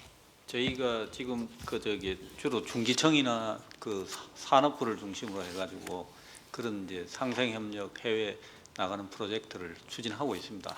저희 공정위에서도 그런 이제 모범 사례들을 계속 발굴을 해가지고 홍보를 하고 이렇게 함으로써 같이 상생 협력이 윈윈될 수 있도록 적극 추진하겠습니다. 그래서 그런 그 좋은 사례를 많이 예. 좀 알리실 필요가 있겠습니다. 그리고 이제 국토부에서 뭐 이번에는 하여튼 이 주택 문제 그를 확실하게 좀 자리가 잡는 이거 해결하는데 자리가 잡히는 원년이 돼야 하겠습니다. 근데 아까도 뭐 얘기가 있었지만은 이 임대주택 건설을 하게 되면 거기에 따라서 뭐 청소, 이사, 뭐 중개 이런 여러 가지 직업이 또 생겨야 되지 않겠습니까? 그래서 우리가 일자리 창출을 한다고 그럴 적에 어떻게 보면 일자리를 자꾸 찾아내는 것도 한편에서 필요하겠지만 수요를 자꾸 만들어서 거기에 민간이 공급을 할 수 있게 이런 만드는 거 이런 것도 좀 좋은 아이디어라고 생각을 합니다. 그래서 이번에 기업형 주택 임대 사업 육성을 계기로 해서 규제도 완화하고 업종별 칸막이 이런 것도 전부 없애갖고 이런 고부가가치 주거 서비스 산업 이것을 그 육성하는 그 계기가 되면 또 많은 일자리도 생기지 않을까 기대가 됩니다. 예, 지금 말씀하신 대로 지금 현재는 이제 임대 사업자들의 규모가 영세해서 그런 부분이 안 됐지만은 이제 기업형으로 하게 되면 가능할 것으로 봅니다. 그리고 그거를 하는 데 있어서도 이제 그 토탈 서비스를 제공하면서도 기존에 있는 업역 침해를 하지 않고 그다음에 이제 골목 상권을 침해하지 않고 상생할 수 있는 그런 방안을 절대적으로 모색하도록 하겠습니다. 그리고 농축산 이거 올해는 왜 이렇게 원년이 많죠? 뭐든지 주거 안정도 그렇고 이 농축산에서도 또 원년을 이루어야 될 게 있습니다. 그러니까 그 뭐 작년에 그런 바탕은 우리가 좀 많이 깔았어요. 근데 이제 올해 본격적으로 시동을 거르고 발동을 이제 거는 건데 이 농산물 개방 또 공급 과잉 시대를 맞아서 이제는 우리 농업의 살 길은 그 미래 성장 산업과 수출 산업으로 가는 길밖에 없다. 우리가 그렇게 방향을 정했습니다. 그러면은 이제 그 이 농림축산식품부에서는 그 현장에서 체감할 수 있는 성과를 내도록 이제 액션 플랜을 구체화해야 되는데 우리가 이것이 상당히 좋은 전망이 있다고 보는 이유가 우리 농업의 그 품질이 좋지 않습니까 우선. 그리고 또 그 중국이나 이렇게 동남아 이런 데서도 한국 식품은 안전하다 이런 좋은 이미지를 우리가 갖고 있습니다. 거기다가 또 음식도 그 중요한 문화라고 생각할 적에 한류라는 게 뒷받침을 해줄 수가 있거든요. 그래서 이런 점을 우리가 또 ICT하고 우리가 잘 또 융합할 수도 있고 하는 좋은 여건이 있기 때문에 우리한테는 이것이 큰 기회다 이렇게 생각을 하고 좀 이번에 그 수출 산업으로 또 미래 성장 산업으로 아니 식품 시장이 얼마나 커요. ICT보다 훨씬 더 크지 않습니까? 그래서 그런 쪽으로 우리가 좀 노력을 많이 해서 발돋움을 올해는 꼭 했으면 좋겠고요. 또 항상 그 농산물은 수급과 수급이 안 맞아 갖고 이제 고통이 많은데 수출로 다 우리가 개척을 하게 되면 이 부분에 있어서도 상당히 우리가 효과적으로 그 조정을 할 수 있다고 생각을 합니다. 그래서 그런 점에서 많이 좀 힘써 주시기 바랍니다. 예. 뭐 주신 말씀 명심해서 좀 더 그 속도감 있게 이렇게 추진을 하고 그 성과를 국민들이 체감할 수 있도록 그렇게 하겠습니다. 그래서 이런 것이 이제 올해 시작이 되는 것이 많이 있어서 그러려면 집중적으로 그 어떤 시범 사업을 통해서 성공 사례를 만들고 그러면은 민간에서는 그게 잘 되냐 그러면 100마디 이렇다 저렇다 설명하는 것보다 그 성공 사례를 보고 확산이 될 수 있거든요. 예. 그런 노력도 필요하다고 생각을 합니다. 그리고 이제 해양수산업과 관련해서 이것도 또 원년이 돼야 될 것 같아요. 그만큼 지금 우리 정부가 혁신적으로 가고 있습니다. 지난해 크루즈 이용객이 100만 명을 넘어섰고 또 경제적 효과가 1조 원이 넘는 등 이 크루즈 산업이 해양 산업의 블루칩으로 떠오르고 있고 또 삼면이 바다라고 하면서 우리가 이 기회를 놓쳐서는 안 될 것 같습니다. 이제 크루즈법도 이제 국회에서 이번에 통과가 될 것으로 예상이 되기 때문에 어제 통과했습니다. 어제 통과했어요. 예. 그 통과가 됐기 때문에 해양수산부는 국적 크루즈 선사를 육성하는 과제에 정책에 모든 역량을 집중해 주기를 바랍니다. 예. 네, 말씀하신 대로 그 아주 비약적으로 크루즈 관광객도 많이 늘어나고 있습니다. 세계의 모든 최고의 그 크루즈 선사들이 다 기항을 하고 있는데요. 이제 우리나라도 국적 크루즈를 띄울 때가 된 것 같고 또한 크루즈 선사가 우리나라의 항만을 모항으로 하게 되면은 훨씬 부가가치가 배가 되게 돼 있습니다. 앞으로 우리 국민들께서 모두 만족스러운 그런 선진국형으로 발전해 나가도록 최선을 다하겠습니다. 예, 정말 할 일이 많을 것 같습니다. 해양수산부가 이제 해양수산부가 다시 그 만들어진 그런 어떤 그 보람을 국민들이 만끽할 수 있도록 많이 기대하겠습니다. 그리고 이제 이거 자꾸 시간이 가기 때문에 사회 보는 분은 이걸 어쩌다 하고 걱정을 하실 건데 우리가 조금 식사를 늦게 하면 되고 또 이건 아주 중요한 오늘 모임이고 우리나라 앞날을 이렇게 좌우지우지할 수 있는 이런 일들이 여기서 논의되기 때문에 조금 길게 얘기를 해도 양해를 하실 수밖에 없습니다. 이제 이거는 우리가 이제 개별적인 것 갖고 얘기를 했는데 우리가 좀 그 한번 이 전체를 뭉뚱그려서 가는 방향에 대해서 그 정책의 큰 방향에 대해서도 한번 이런 때 우리가 같이 생각을 해볼 필요가 있다 그렇게 봅니다. 규제에 대해서 작년에 얘기를 많이 했고 올해도 규제가 굉장히 큰 규제 완화 혁파가 큰 화두가 될 텐데 우리가 지금 이거를 생각을 맨날 해야 될 것 같아요. 이제는 규제라는 건 어떻게 보면 우리나라에만 치는 울타리인데 그게 아무 의미가 없는 시대에 우리가 살고 있으면서 그걸 치면은 뭔가 큰 혜택을 입을 것 같이 우리가 착각을 하고 사는 거 아니냐. 해외 직구도 그거 쳐가지고 역직구만 막았어요. 그렇기 때문에 그 이제는 우리끼리 뭐 서비스 산업도 그렇고 막 만들어 놓으면 우리가 보호를 받겠지. 뭔가 뭐 좀 혜택이 있겠지. 이런 생각부터 버려야 된다. 왜냐하면 시대가 바뀌었고 사이버상에서는 더군다나 경계가 없거든요.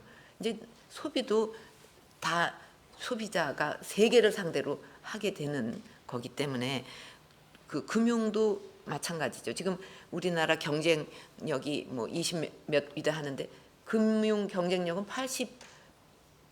80번인가 81번인가 이거는 말이 안 되거든요. 그래서 이제는 그런 것이 필요 없는 시대에 우리가 착각을 하고 살면 안 된다. 그렇기 때문에 규제 혁파도 더 시대에 맞게 해야 되고 그렇게 각 그 어떤 국민이나 각 부문에도 이거를 설파를 해야 됩니다.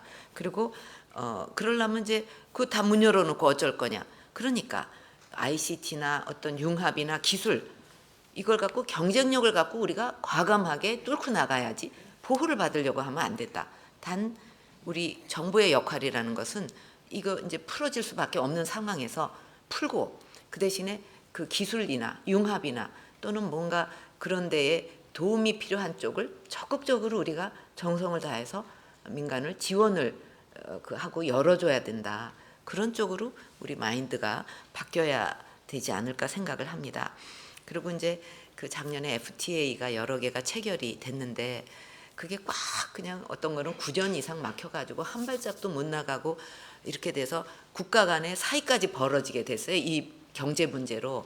그래서 우리가 창의적으로 생각을 합시다. 이렇게 정상들과 얘기를 나누고 이 길이 안 되면 다른 거라도 이렇게 해서 우리가 이익을 균형을 맞추면 되지 않겠느냐.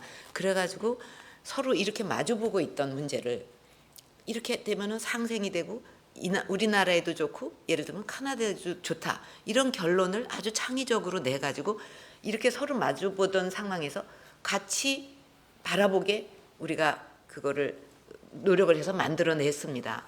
그래서 이번에 그 여러 가지 이제 노동 부분 뭐 여러 부분에 우리가 연금도 그렇고 그 이제 개혁을 해야 되는 이런 난제를 놓고 지금 어떻게 보면 이렇게 마주보는 상태 아니겠습니까? 그거를 창의적인 아이디어를 내고 어떻게 하면 여기도 좋고 서로 이렇게 하면은 조금 양보는 되지만 더 좋은 이득이 있다 하는 좋은 아이디어를 내서 같이 같은 방향을 바라보고서 앞으로 나아갈 수 있게 하는 그런 노력을 올해는 어느 때보다도 많이 기울여야 이 구조 개혁이 성공할 수 있다는 생각을 했습니다.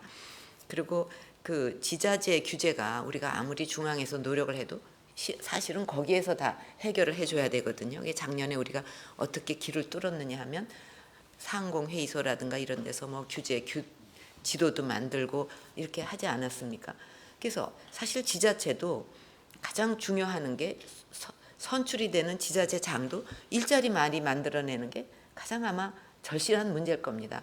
근데 그렇게 조례가 상위권보다도 그 더 많은 그 규제를 쫙 만들어 놓고 어떻게 투자가 이루어지면 일자리가 만들어지겠어요. 그래서 우리가 규제 지도를 만들면서 핵심은 뭐냐면 공개한다. 투명하게 그 지자체의 규제 상태가 어떻다는 것을 공개를 함으로써 민간인 투자자들이 기업들이 선택을 하게 만들고 선택을 함으로써 지자체들은 선의의 그 좋은 경쟁을 하게 한다는 그런 취지로 시작을 했는데 이것도 올해 더 가열차게 노력을 함으로써 지자체 규제가 이거 하지 마라 이거 빨리 풀어라 하는 것만큼은 안 되고 그것도 하지만 스스로 막 노력을 해야만 되는 그런 상황이 되도록 투명하게 공개하고 선의의 경쟁이 일어나도록 하는 환경을 그게 또 지방 발전에 지역 발전에 아마 가장 좋은 길일 겁니다. 그런 쪽으로 많이 힘써 주시기 바랍니다. 그리고 이제 우리가 구조 개혁을 하고 경제 활성화를 하는데 또 어떤 복지도 그 우리가 저기 뭐 고용 복지 플러스 센터까지 만들어서 노력하는 게 다 목표는 이게 구조 개혁이다, 경제 활성화다, 복지 증진이다 다 이렇게 하지만 목표는 뭐냐? 결국은 좋은 일자리 창출하는 겁니다. 그래서 구조개혁도 구조개혁을 위한 개혁이 아니라 그렇게 해야만 일자리가 창출이 되고 경제 활성화도 뭐 더 말할 것도 없고 복지도 우리가 추구하는 것은 고용복지거든요. 그래서 정말 어떻게 할 수 없는 그런 어떤 국민들은 우리가 전적으로 우리가 보호를 하지만 대부분은 일할 수 있어요. 근데 어떤 기회를 찾지를 못하는 겁니다. 스스로. 또 지원이 그러니까 고용도 어떤 지원을 통해서 그냥 뭐 이렇게 재정적으로 논아주고 이게 목적이 아니라 자신이 갖고 있는 자질을 어떻게든지 키워서 그에 맞는 일자리를 더 좋은 일자리를 자꾸 찾아갈 수 있도록 도와주는 데에 복지의 목적이 있다. 그런 생각으로 우리가 임한다면 모든 목표가 구조개혁이나 모든 목표가 그거기 때문에 우리가 더 확실하게 이 일을 추진하는 방향을 잡을 수가 있지 않을까 그렇게 생각을 합니다. 뭐 되게 동의를 하시겠죠? 예. 그래서 그런 목표를 가지고 올해는 꼭 좀 좋은 성과를 내기를 바랍니다. 예. 진행하세요. 예. 감사합니다. 이상으로 총괄 보고 및 주제별 업무 보고를 마치겠습니다. 다음은 오늘 업무 보고 핵심 주제에 관한 토론 시간을 갖겠습니다. 토론은 기획재정부 1차관께서 진행해 주시겠습니다. 네, 안녕하십니까. 기획재정부 1차관 주용환입니다. 대통령님께서 업무보고 내용 전반에 대해 소중한 평가 말씀을 주셨기 때문에 오늘 토론은 앞서 보고드린 노동시장 등 핵심 구조개혁을 선도적으로 추동할 수 있는 공공부문 개혁 방안과 이러한 구조개혁도 결국 그 서민생활의 팍팍함을 덜어주는 데 의의가 있다는 점에서 서민생활 안정과 체감경기 개선이라는 두 주제에 초점을 맞춰가지고 진행하도록 하겠습니다. 대통령께서 시간 문제에 여유를 주셨긴 하지만 그 발제자께서는 가급적 2분 30초, 토론자는 2분 이내 요점 위주로 말씀해 주시면 고맙겠습니다. 그럼 먼저 공공부문 개혁 방안 토론을 시작하겠습니다. 박문규 기획재정부 2차관께서 발제해 주시겠습니다. 예, 기획재정부 2차관입니다. 공공부문 개혁 방안 토론 과제에 대해 보고드리겠습니다. 공공부문 개혁은 국민 경제에 미치는 영향이 커서 국민 모두가 주목하는 과제로서 4대 부문 개혁의 성공을 위해서는 공공부문이 선도적인 역할을 할 필요가 있습니다. 국민에게 부담은 적게 하면서도 더 좋은 공공 서비스를 제공하기 위한 공공부문 개혁 방안 중에서 오늘은 최근 정상화 작업이 진행 중인 공공기관의 생산성 제고 대책과 재정사업 중 보조금 부정수급 방지 대책에 대해 말씀드리겠습니다. 정부는 2014년 공공기관 정상화 대책을 추진해서 공공기관 부채를 계획보다 4조 많은 24조 원을 감축하였고 290개 기관의 방만 경영을 개선하여 5년간 약 1조 원의 비용을 절감토록 하였습니다. 정부는 공공기관의 부채와 방만 경영이 되풀이되지 않도록 정상화 조치의 제도화 장치를 마련하고 공공기관의 생산성을 실질적으로 제고하기 위한 2단계 정상화 대책을 추진하고자 합니다. 공공기관의 기능 재조정을 통해 민간 영역을 침범하거나 문화발식으로 설립된 자회사를 정비하는 등 공공기관의 기능을 핵심 기능 위주로 재편하고 공공기관이 솔선수범해서 고용부문 개혁 과제를 선도해 나가도록 하겠습니다.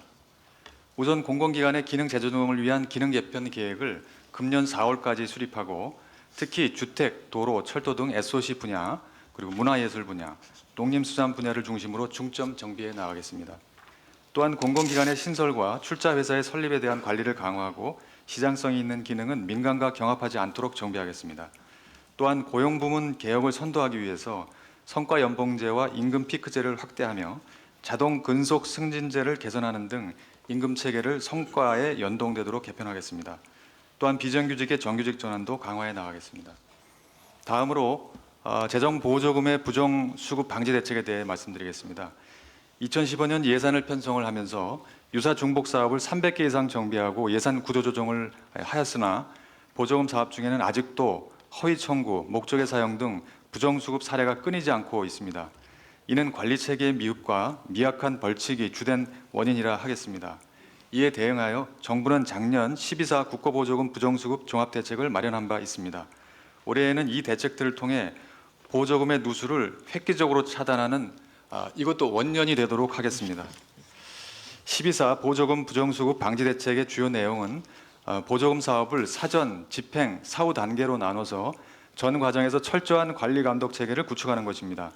특히 집행 단계를 한번 살펴보시면 한 번만 부정수급을 해도 지원 대상에서 영구히 퇴출시키는 원스트라이크 아웃제를 적용하고 부정수급액의 5배 과징금을 부과할 계획이며 보조사업자의 중복수급을 방지하기 위한 공시제도를 강화하겠습니다. 이를 위해 컨트롤 타워를 구축하고 IT를 기반으로 하는 보조금 통합관리 시스템도 개발해 나가겠습니다.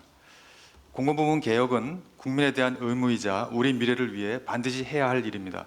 공공부문부터 설선해서 개혁을 완수하여 경제부문과 국민의 행복을 뒷받침해 나가겠습니다. 감사합니다.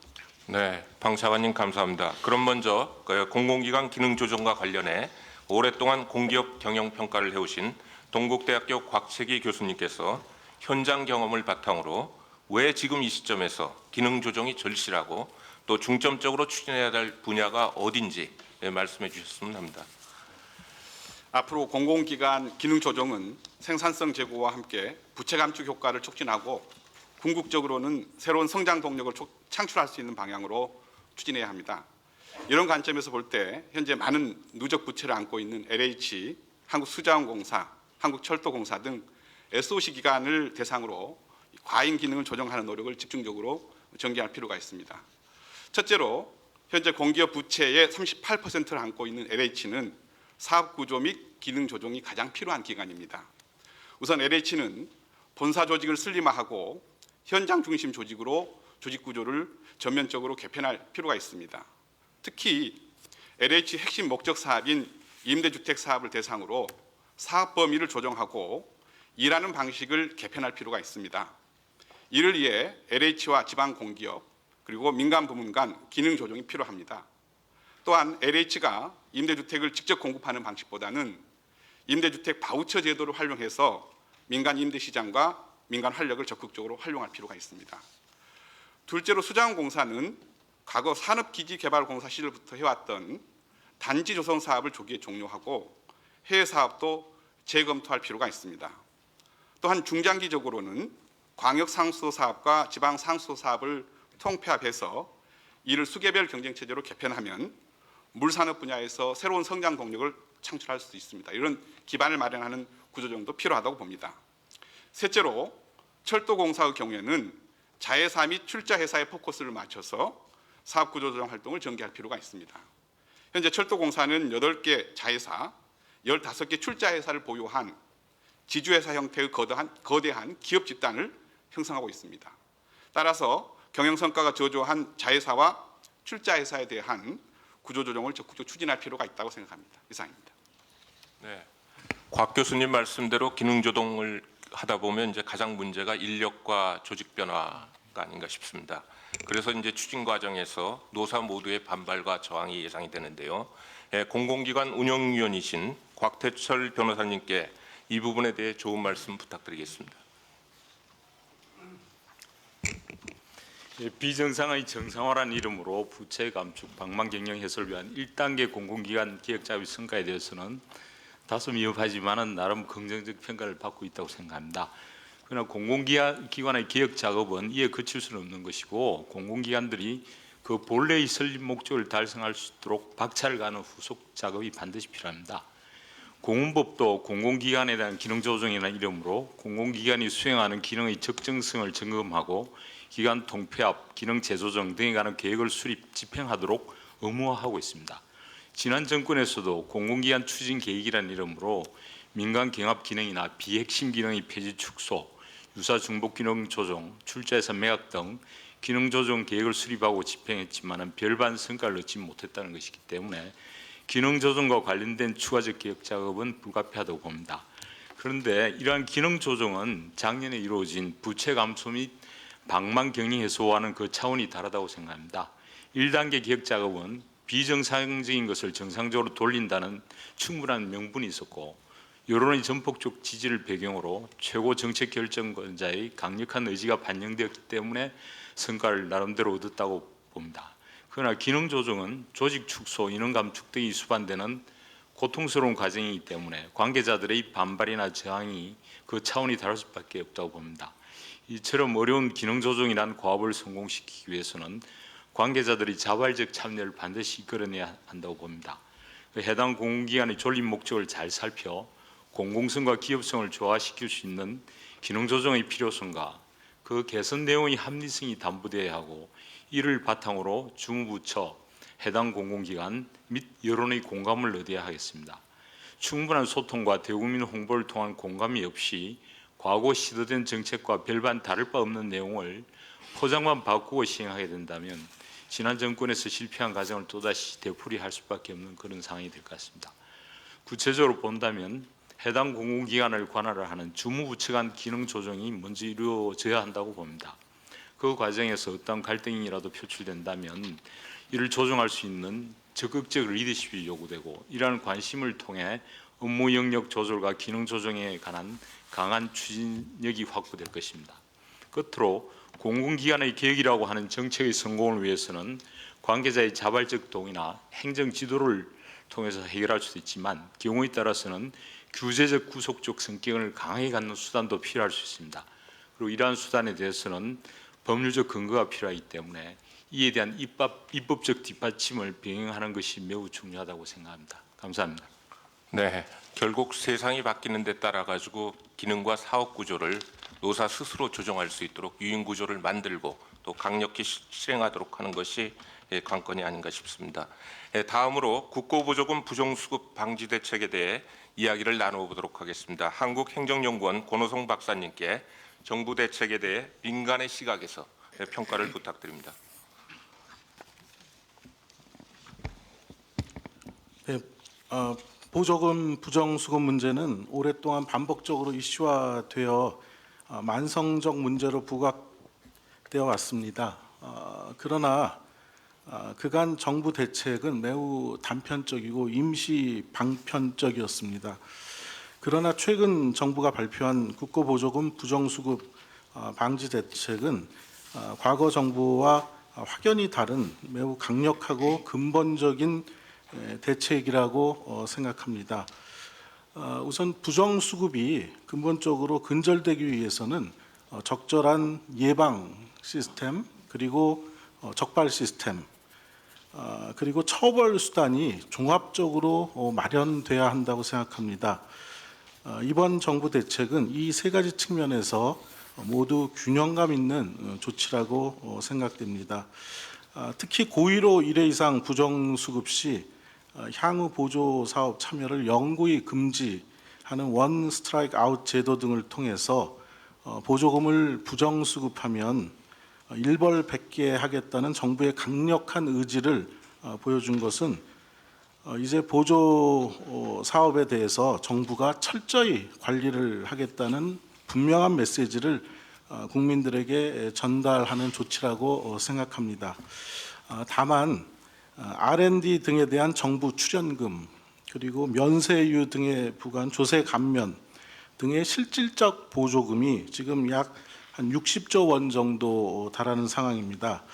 그래서 이번 대책은 소위 협의의 보조금만을 대상을 하고 있어서 조금 다소 아쉬운 점이 있습니다. 추후 이러한 광의의 보조금에 대한 추가적인 방지 대책도 마련하여 보완할 필요가 있다고 생각합니다.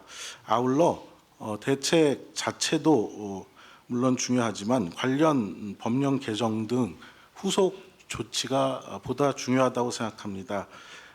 이러한 관련법 개정을 부처가 협력해서 부정수급 방지 대책에만 그치지 않도록 실질적인 후속 어떤 제도가 마련될 수 있도록 노력해 주시기를 부탁드립니다. 이상입니다. 비과세 감면도 철저히 관리해야 된다는 말씀인 것 같습니다. 이번에는 생생한 현장의 목소리를 듣기 위해 멀리 전남 나주시청에서 농업보조금 집행 업무를 담당하고 계신 조성은 농업정책팀장님의 말씀을 들어보도록 하겠습니다. 저는 현장에서 보조 사업 업무를 추진하고 집행하는 실무자의 입장에서 말씀드리겠습니다. 최근 보조 사업 수확 규모가 점점 확대되고 있는 상황에서 실제 현장 보조 사업 업무 추진하는 데도 어려움이 많습니다. 각 부처별로 많은 보조 사업이 시행되고 있고 그중 한 80% 정도는 지자체에서 추진되고 집행되고 있습니다.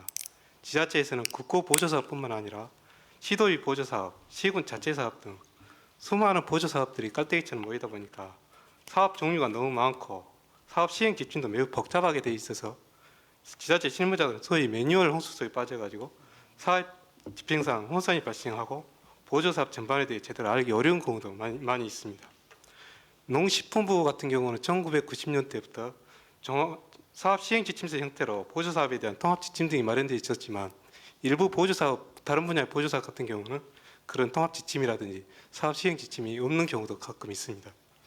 이에 따라서 현장에서는 보조금에 대한 부정수급 의도보다는 보조금 집행 실태나 정상 관리 절차에 대한 무지와 업무 연참 부족으로 부적정하게 보조금이 집행되는 사례가 가끔 있습니다. 예를 들자면은 2013년 감사원 대규모 국고 보조사업 집행 실태 감사 당시 전라남도에서 보조금으로 취득한 시설물 88개소가 부당으로 우리 원래 승인을 받고 해야 되지만 승인을 받지 않고 반보에 제공된 사실이 적발되었습니다. 이는 보조 시설물에 대해서 법령과 관련 지침에 이에 대한 예방책이 없었습니다. 그러니까 실무자들이 주의해야 할 사항도 간과해서 이러는 사항인데요. 작년 연말에 이제 법제화됐습니다만 등기에 보조 시설면에 부기 등기를 할 수 있는 제도가 진작에 마련돼 있었다면 이런 걸 예방할 수 있었지 않을까 그런 생각이 듭니다. 보조 사업을 직접 집행하는 실무자로서 이번에 국고보조금 부정수급 종합대책에서 제시된 것처럼 법령과 지침, 사업 관리 시스템을 체계적으로 정비하고 집행 및 정산 절차를 매뉴얼화 해준다면 저희들이 업무 추진하는 데 굉장히 도움이 될 것 같습니다.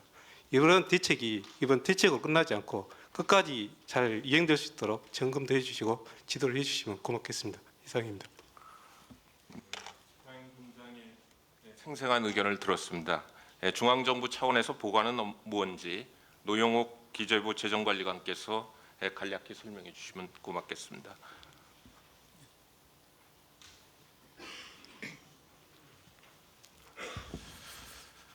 우선 공공기관 기능 개편과 관련해서는 보고에도 있었습니다만은 무엇보다 그 선택과 집중의 원칙에 따라서 줄일 기능은 과감하게 줄이고 또 필요한 기능은 보강하는 그런 접근 방법이 필요하다 하겠습니다.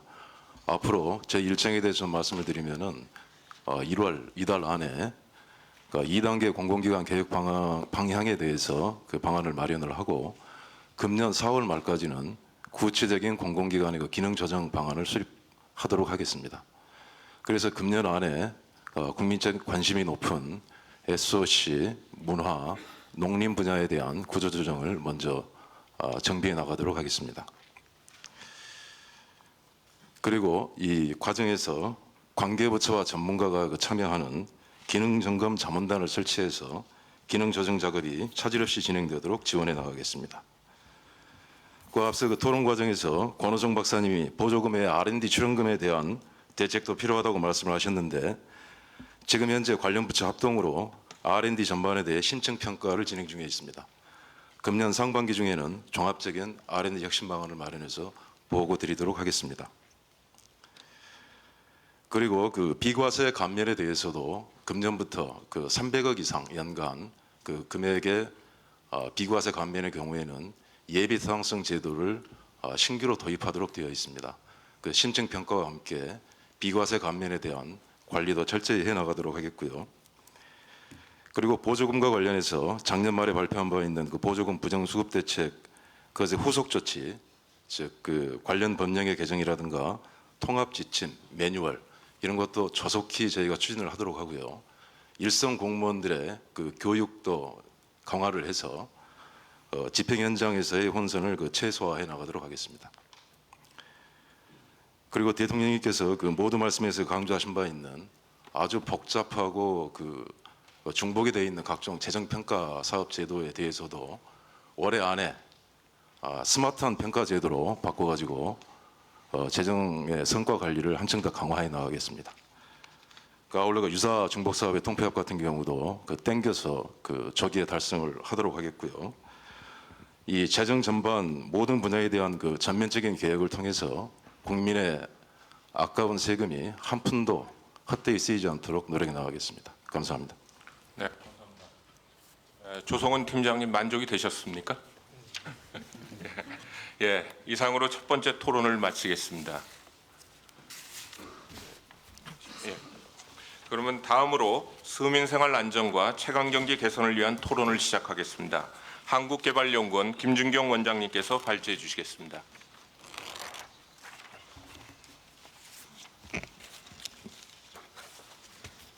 저는 서민생활 안정과 체감경제 개선과 직결되어 있는 세 가지 정책 과제에 초점을 맞춰 말씀드리겠습니다. 첫째, 노동시장 개혁을 통한 일자리 창출. 둘째, 생활물가 안정.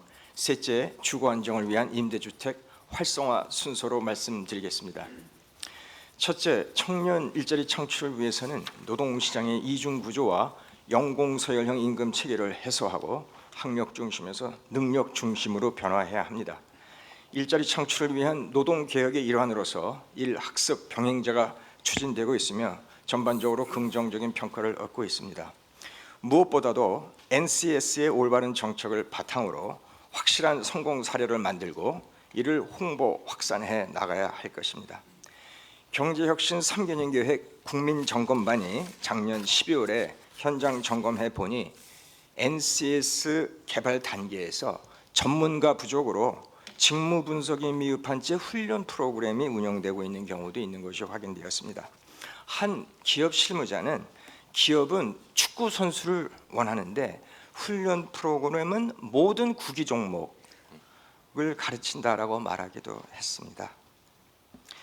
두 번째, 서민 생활 안정을 위해서는 최근에 유가 하락 효과가 서민의 생계 부담을 낮출 수 있도록 유도하는 것이 바람직합니다. 최근 KDI의 분석 결과 유가 하락의 영향이 경제 전체에 제대로 반영된다면 연간 1인당 35만 원 가계 지출 비용이 절감될 것으로 추정되었습니다. 이러한 효과가 체감 경기 개선으로 이어지기 위해서는 우선적으로 공공요금의 인하가 필요합니다.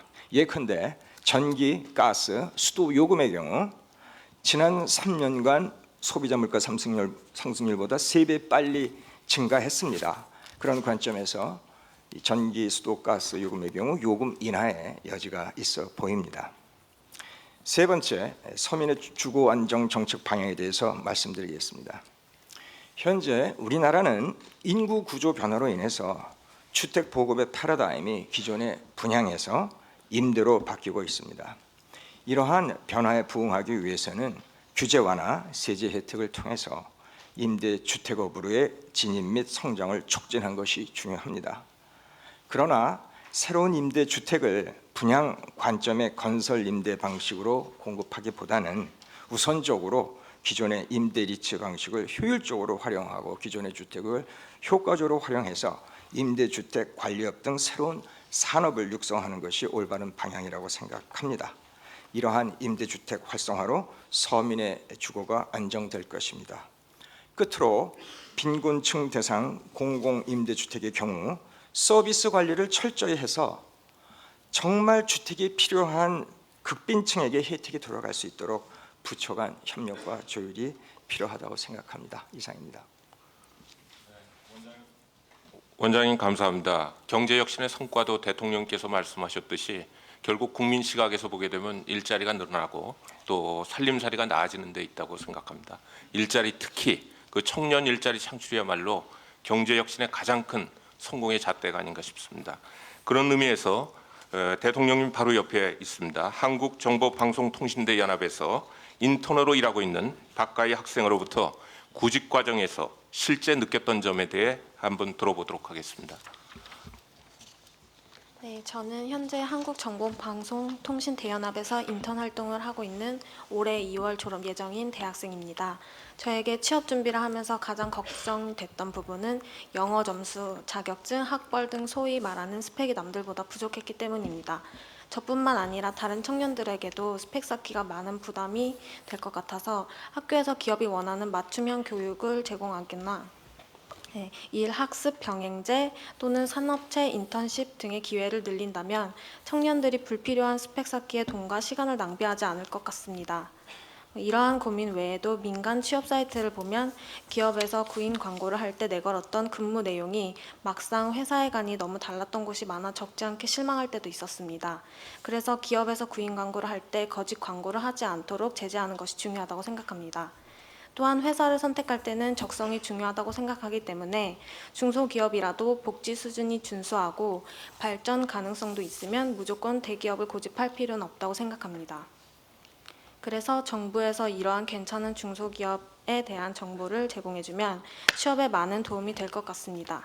학생들은 교수님이나 학교 취업지원처에서 취업과 관련된 정보를 많이 얻으므로 학교에서의 취업 지원이 보다 강화되면 좋을 것 같습니다. 이상입니다.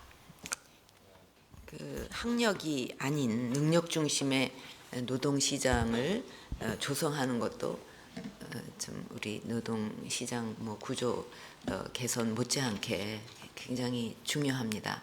이 부분도 이제 역시 그 공공 부문이 앞장서야 되고 그 NCS를 이렇게 많이 개발은 700여 개 했다고 하는데 막상 현장에서 그것을 좀 잘 활용해서 쓰려면은 아직 좀 준비가 미흡하다고 하는데 그 부분에 대해서 좀 누구 말씀을 좀 해주실까요? 노동부 장관. 네. 예, 고용부 장관입니다.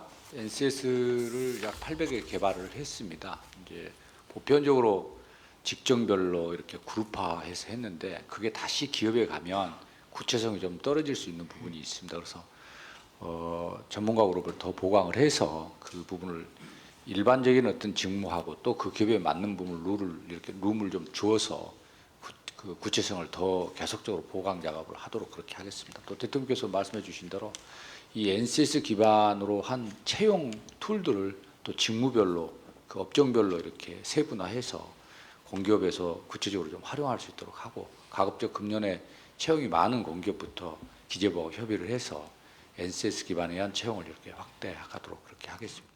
네, 대통령님 한 가지 보완 설명드리겠습니다. 금년에 자관 그 공공 부분에서 성공 사례가 나올 수 있도록 지금 아까 계대 원장도 그 말씀을 하셨습니다만 조금 어설픕니다 지금 현재는. 그러니까 그것만 가지고 지금 뽑을 수 있는 그렇게는 안 돼 있는 것 같아요. 그래서 일단 공공 부분에서 진짜 필요한 게 뭔지를 정확하게 해서 그래서 성공 사례를 만들고 그 시행 착오를 자꾸 이제 보완해 나가면서 확산되도록 그렇게 하여튼 공공 부분에서 금년에 확실한 성과가 날 수 있도록 그렇게 좀 해보겠습니다. 이것도 원년인가요? 그럼? 네. 네. 대통령님 그 NCS 관련해 가지고 공공 부분에서 컨설팅을 받은 게 작년에 36개 기관이 컨설팅을 받았습니다. 그래서 36개 기관 중에서 3기관이 실제로 채용을 해서 300명 정도가 NCS 기반으로 이제 채용을 완료를 했고요.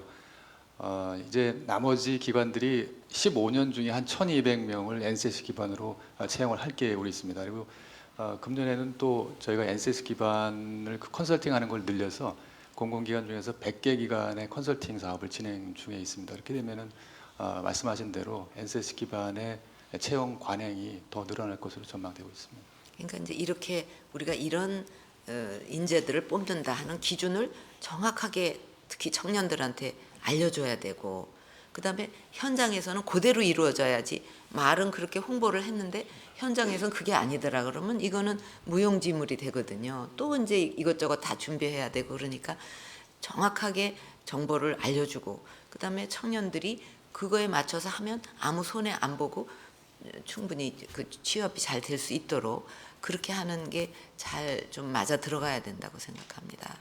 초기라 좀 여러 가지 준비할 게 많죠. 예.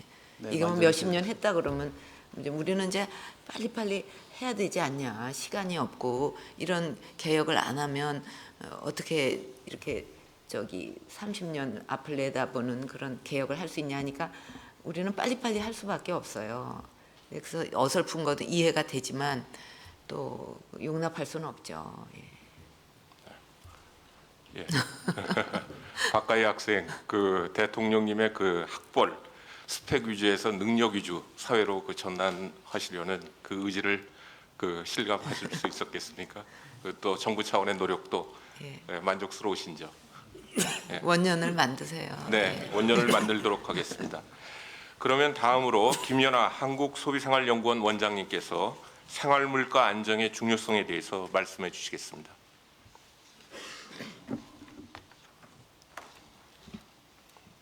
네, 우리나라가 그 국민소득 3만 불 시대에 그 눈앞에 두고 있다고 하지만은 그 일반 그 서민들은 이러한 체감을 못 하고 있는 실정입니다. 그래서 이 가계 소득은 늘지 않고 있는데 가계 부채라든가 또 장바구니 물가의 이러한 그 상승으로 인해서 이 소비 여력이 상당히 그 약화가 돼 있습니다. 그러다 보니까 서민 경제의 불안이 가중되고 있는 실정입니다. 그래서 이제 저는 이 소비자 체감 물가에 영향을 그 많이 주고 있는 이런 경직성 있는 지출 항목, 예를 들자면은 통신비라든가 또 교육비라든가 전월세, 그다음에 의료비 이런 거에 대한 품목에 있어서는 좀 종합적으로 검토를 하셔서 이런 관계 정책에 있어서 좀 그 지속적으로 모니터링을 하셔갖고 어떤 그 새로운 방안을 좀 마련할 필요가 있지 않나 하는 것을 말씀을 드립니다. 최근에 이러한 국제 유가가 현저히 하락하고 또 원자재 인하도 있는데도 불구하고 공공요금과 또 아울러서 이러한 그 가공식품의 요금이 인상이 되었습니다. 그래서 소비자들은 상당히 의아해하고 있고 저희 소비자 단체에서도 제가 물가감시위원장을 맡고 있으면서 이러한 원가 분석을 해보면은 마냥 올라갈 때는 잽싸게 올라가는데 시장 구조의 연동성이 전혀 되지 않고 있습니다. 이게 바로 소비자가 체감할 수 없는 이러한 문제점이기 때문에 이러한 적정 가격이 좀 형성이 될 수 있는 기반이 유지가 돼야 되지 않겠나는 것을 말씀을 드리고요. 그다음에 만약에 불가피한 경우에 인상이 있다면은 소비자에게 국민에게 이러한 정확한 정보 제공을 통해서 이해와 공감을 할 수 있는 이러한 설득의 노력과 과정이 필요하지 않나 하는 것을 말씀을 드립니다. 아울러서 이러한 시장 가격에 있어서 인하에 아주 저해 요인으로 작용하는 것이 바로 독과점 구조입니다. 그래서 이러한 독과점 구조를 개선하는 것은 소비자의 신뢰 확보의 핵심이라고 생각하고 있습니다. 그래서 이러한 독과점 구조를 개선하는 데 있어서도 적극적으로 정부가 좀 감시를 많이 해줘야 될 것 같고요. 아울러서 이제 마지막으로 좀 부탁드리고 싶습니다. 정부는 소비자에게 정확하고 투명한 정보를 공개하고 또 소비자의 역량을 강화시키면서 또 이러한 소비자 역량 강화 더불어서 행복한 소비자를 양성하는 데 있어서는 바로 이 소비자 권익증진기금이 주 역할을 해주는 겁니다. 그래서 이 권익증진기금의 지원을 적극적으로 해주셔서 우리 소비자들이 정말 스마트하고 행복하게 느낄 수 있는 기반 강화에 좀 힘을 실어 주셨으면 합니다. 이상입니다. 네, 김 원장님께서 물가 관리 관련해가지고 여러 가지 좋은 말씀을 주셨습니다. 그 중에서도 특히 전월세값 같이 경직적인 물가의 관리가 중요하다는 말씀이신 것 같습니다. 실제로 매월 가계 소비 지출의 10% 이상이 주거비로 사용이 되고 있습니다. 이 문제에 대해 오늘 정부는 민간 임대주택 활성화 방안을 제시를 했는데 현장에서 이 대책이 실제로 잘 작동될 수 있는지에 대해서 이창열 하나건설 상무님께서 한번 업계의 평가를 부탁드립니다. 안녕하십니까. 저는 하나건설에서 개발 사업 담당을 하고 있는 이창열입니다. 저는 민간 임대주택 공급의 활성화에 대해서 말씀을 드리겠습니다.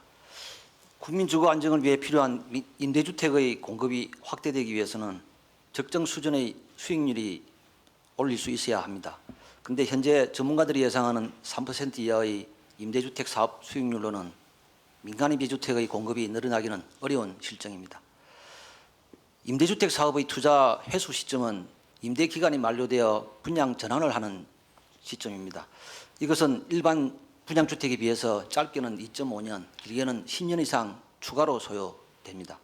그리고 요즘은 소비자의 눈높이도 높아져서 임대주택도 분양주택 수준의 품질을 요구하고 있습니다. 그러다 보니 사업비는 분양주택과 큰 차이는 없지만 투자비 회수는 오히려 임대기간만큼 더 늦어져서 분양사업을 놔두고 임대사업을 적극적으로 추진할 그럴 필요성을 못 느끼고 있는 현실입니다. 따라서 이 민간 임대주택 공급 확대를 위해서는 임대주택 사업의 수익성을 개선할 수 있는 제도적 지원이 필요합니다. 업계에서는 택지 공급 가격의 인하, 금융세제 지원, 규제 완화 등을 임대주택 공급 확대를 위한 선결 조건으로 생각하고 있습니다. 오늘 정부 대책을 보니 임차 수요가 높은 수도권의 국공유지 등을 임대주택용으로 저렴하게 공급을 하고 국민주택기금을 지원 대상을 크게 확대하면서 금리를 인하하였고 세제 지원으로 각종 세금 부담을 완화한 게 눈에 좀 띄었습니다. 특히 기업형 임대주택 공급 촉진지구 도입을 통해서 용적률 등 주택, 도시 관련 규제를 완화한 것이 인상적으로 이번에 정부에서 현장의 소리를 많이 듣고 고민을 많이 한 것 같습니다. 중요한 것은 민간의 기업형 임대사업이 활성화되려면 이러한 지원이 조속히 이루어져야 한다는 것입니다. 앞으로 현장의 목소리에 더욱더 귀를 좀 기울여 주시기 바랍니다. 감사합니다. 이거 조속히 이루어지는데 누가 보장하시겠어요, 지금요? 누가 보장을 좀 하셔야죠, 책임 있게. 예. 필요한 금융 세제 지원은 관계부처 그동안 쭉 협의가 다 이루어진 상황이기 때문에 잘 될 걸로 봅니다만 문제는 이제 법 개정할 거는 법을 빨리 해야 되는데 그래서 저희들이 이거를 포괄적으로 잡는 민간 임대주택 공급 촉진 특별법을 만들려고 합니다. 개별적으로 이렇게 해가지고는 효과가 한계가 있고 또 과거 우리가 우리 아파트 분양 공급을 굉장히 빠른 속도로 해냈습니다. 그게 그때 주택건설 촉진법이라는 특별한 법을 가지고 여러 가지 규제도 색지나 이런 혜택을 줬기 때문에 가능했다고 보기 때문에 그와 유사한 우리 임대주택 공급 특별법을 만들어서 관련 원스톱 시스템으로 이렇게 지원할 수 있도록 이렇게 제도화해 나가겠습니다. 그래서 빨리 그 법안을 만들어서 당정 협의를 거쳐서 또 법안도 추진을 하지만 또 그 전에 할 수 있는 거는 빨리 좀 하고 그래서 뭐 세금도 단김에 빼라고 하는 말이 있는데 이렇게 지지부진하다 그냥 모멘텀을 잃어버려요. 그래서 이 지금 오늘 나온 이 얘기들이 그냥 일시에 아니 뭐 대한민국에 이거 무슨 난리 났냐 할 정도로 확 해버려야 그 뭔가 좀 우리가 성장의 기반을 마련하는 거지 그냥 이렇게 이것도 한참 기다리고 저거 한참 기다리고 하다 그 기운 다 빠진다고요.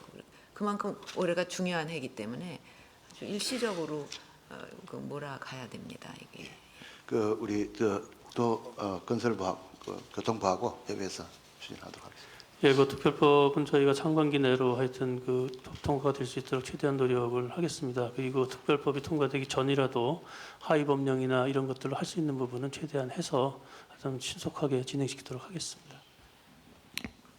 네, 그럼 이상으로 두 번째 토론을 마치겠습니다. 소중한 의견을 말씀해 주신 모든 분들께 깊이 감사드립니다.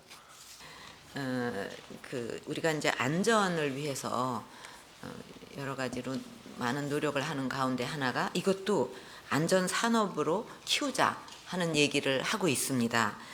근데 지금 이제 그 우리 종합 검진 받듯이 안전에 대한 우리나라 전체의 대진단을 지금 하고 있는데 뭐 예를 들면 위험도가 높은 것으로 파악되는 시설일 경우에 이걸 전부 어떻게 정부가 하려고 하지 말고 민간 자본을 활용해서 보안 수리하는 그런 것도 적극적으로 검토가 됐으면 합니다.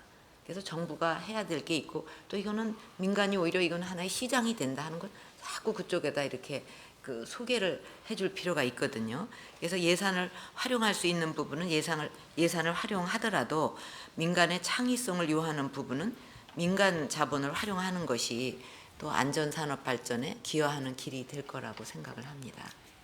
네. 예, 마지막으로 오늘 업무 보고와 토론에 대하여 대통령께서 마무리 말씀을 하시겠습니다. 예, 오늘 수고가 많으셨습니다. 아주 유익한 그 업무 보고였다고 생각합니다. 오늘 그 보고하고 또 토의한 그런 내용들 잘 추진해서 이번에야말로 우리의 경제 체질을 확 바꾸고 또 구조 개혁도 반드시 이루어내야 하겠습니다. 이제 경제혁신 3개년 계획이 성공하기 위해서는 이제 실천이 중요하고 또 그 못지않게 이게 구조 개혁이니까 설득이 필요하고 또 진화가 필요하다 이렇게 말씀을 드릴 수가 있습니다. 설득은 아까도 잠깐 말씀드렸지만 이렇게 서로 마주보고 있는 상황에서 이렇게 같은 방향을 보도록 다시 말하면 목표를 공유하도록 하는 노력이라고 생각을 합니다. 서로 윈윈할 수 있는 그런 그 어떤 대안, 나라 발전에도 도움이 되면서 서로 윈윈할 수 있는 그런 그 대안을 만들어야 될 것입니다. 우리가 이제 노동 이동성을 그 노사정위에서 강조를 하면서 그거는 따로 가는 게 아니다. 노동 이동성이 중요하다. 그래야 또 좋은 일자리도 자꾸 만드니까. 그러나 동시에 또 사회 안전망도 더 이렇게 확충을 해서 그것도 보장을 해야 된다. 이게 패키지로 같이 가는 거 아닙니까? 이제 그렇게 얘기가 돼야지 따로따로 갈 수가 없는 거죠, 말하자면요. 그래서 3개년 계획의 핵심은 계획 자체가 아니라 실천을 통해서 구체적인 성과를 창출하고 또 그렇게 하나하나 성과가 보이기 시작하면 국민이 거기에 대해서 믿음을 갖게 되면 더 큰 어려움도 실천해 나갈 수 있는 힘을 거기서 얻게 됩니다. 그래서 실천해 나가는 과정에서도 계속 어떤 성과를 내밀어서 국민의 어떤 믿음을 또 국민의 동참을 이끌 수 있는 그런 노력을 해야 될 것입니다. 그리고 이제 이 설득하는 과정에서 말하자면 구조개혁은 결과 못지않게 의견 수렴과 합의 과정이 중요하다. 정부가 발벗고 나서서 그 어떤 이해 집단 간의 의견을 조율하고 또 대안도 제시하고 주도적 역할을 통해서 구조 개혁을 진전시켜야 하겠습니다. 그리고 진화는 이제 무슨 말씀이냐 하면 이 3개년 계획이 작년 초에 발표된 것에 머물지 않고 앞으로 지속적인 보완 발전이 필요하다 그런 말씀입니다. 이런 측면에서 기재부가 올해 그 경제 정책 방향을 통해서 공공부문, 노동, 금융, 교육, 투자 등의 분야에서 새로운 핵심 과제들을 제시한 것은 바람직한 일이라고 생각합니다. 그래서 오늘 업무보고 부처는 이것을 염두에 두고 이 세 가지 방향을 경제혁신 3개년 계획을 적극 추진해 주시기를 바랍니다. 그리고 특히 오늘 보고 과제 중에 노동시장 구조 개선은 이거는 뭐 정부의 노력만으로는 한계가 있을 수밖에 없고 또 이루어낼 수 없습니다. 그래서 노사정 위원장께서 어떤 진정성 있는 대화를 통해서 대타협을 꼭 이루어낼 수 있도록 많이 힘써 주시기를 다시 한번 부탁을 드립니다. 모든 국민들이 어떤 이게 잘 성공적으로 이루어져야 된다 하고 하도 바래가지고 그 모든 국민들의 기가 그 노사정 위에 이렇게 쌓여 있어요 지금. 그래서 기가 충분히 쌓이면 일이 이루어진다는 그런 어떤 그 선인의 말씀도 있거든요. 그래서 많은 힘을 받으실 거라고 생각하고 올해 많이 힘써 주시기를 다시 한번 부탁을 드립니다. 또 국민들의 이해와 지지도 필요합니다. 그래서 노동시장 구조 개선의 필요성을 국민들이 이제 더 이렇게 이해하고 공감할 수 있도록 상세하게 알리고 정부는 뒷받침을 잘 해야 될 것입니다. 오늘 또 좋은 의견을 제시해 주신 민간 참석자 여러분과 또 이 행사를 준비하느라고 수고하신 또 정부 관계자 여러분 모든 분들께 감사를 드립니다. 고맙습니다.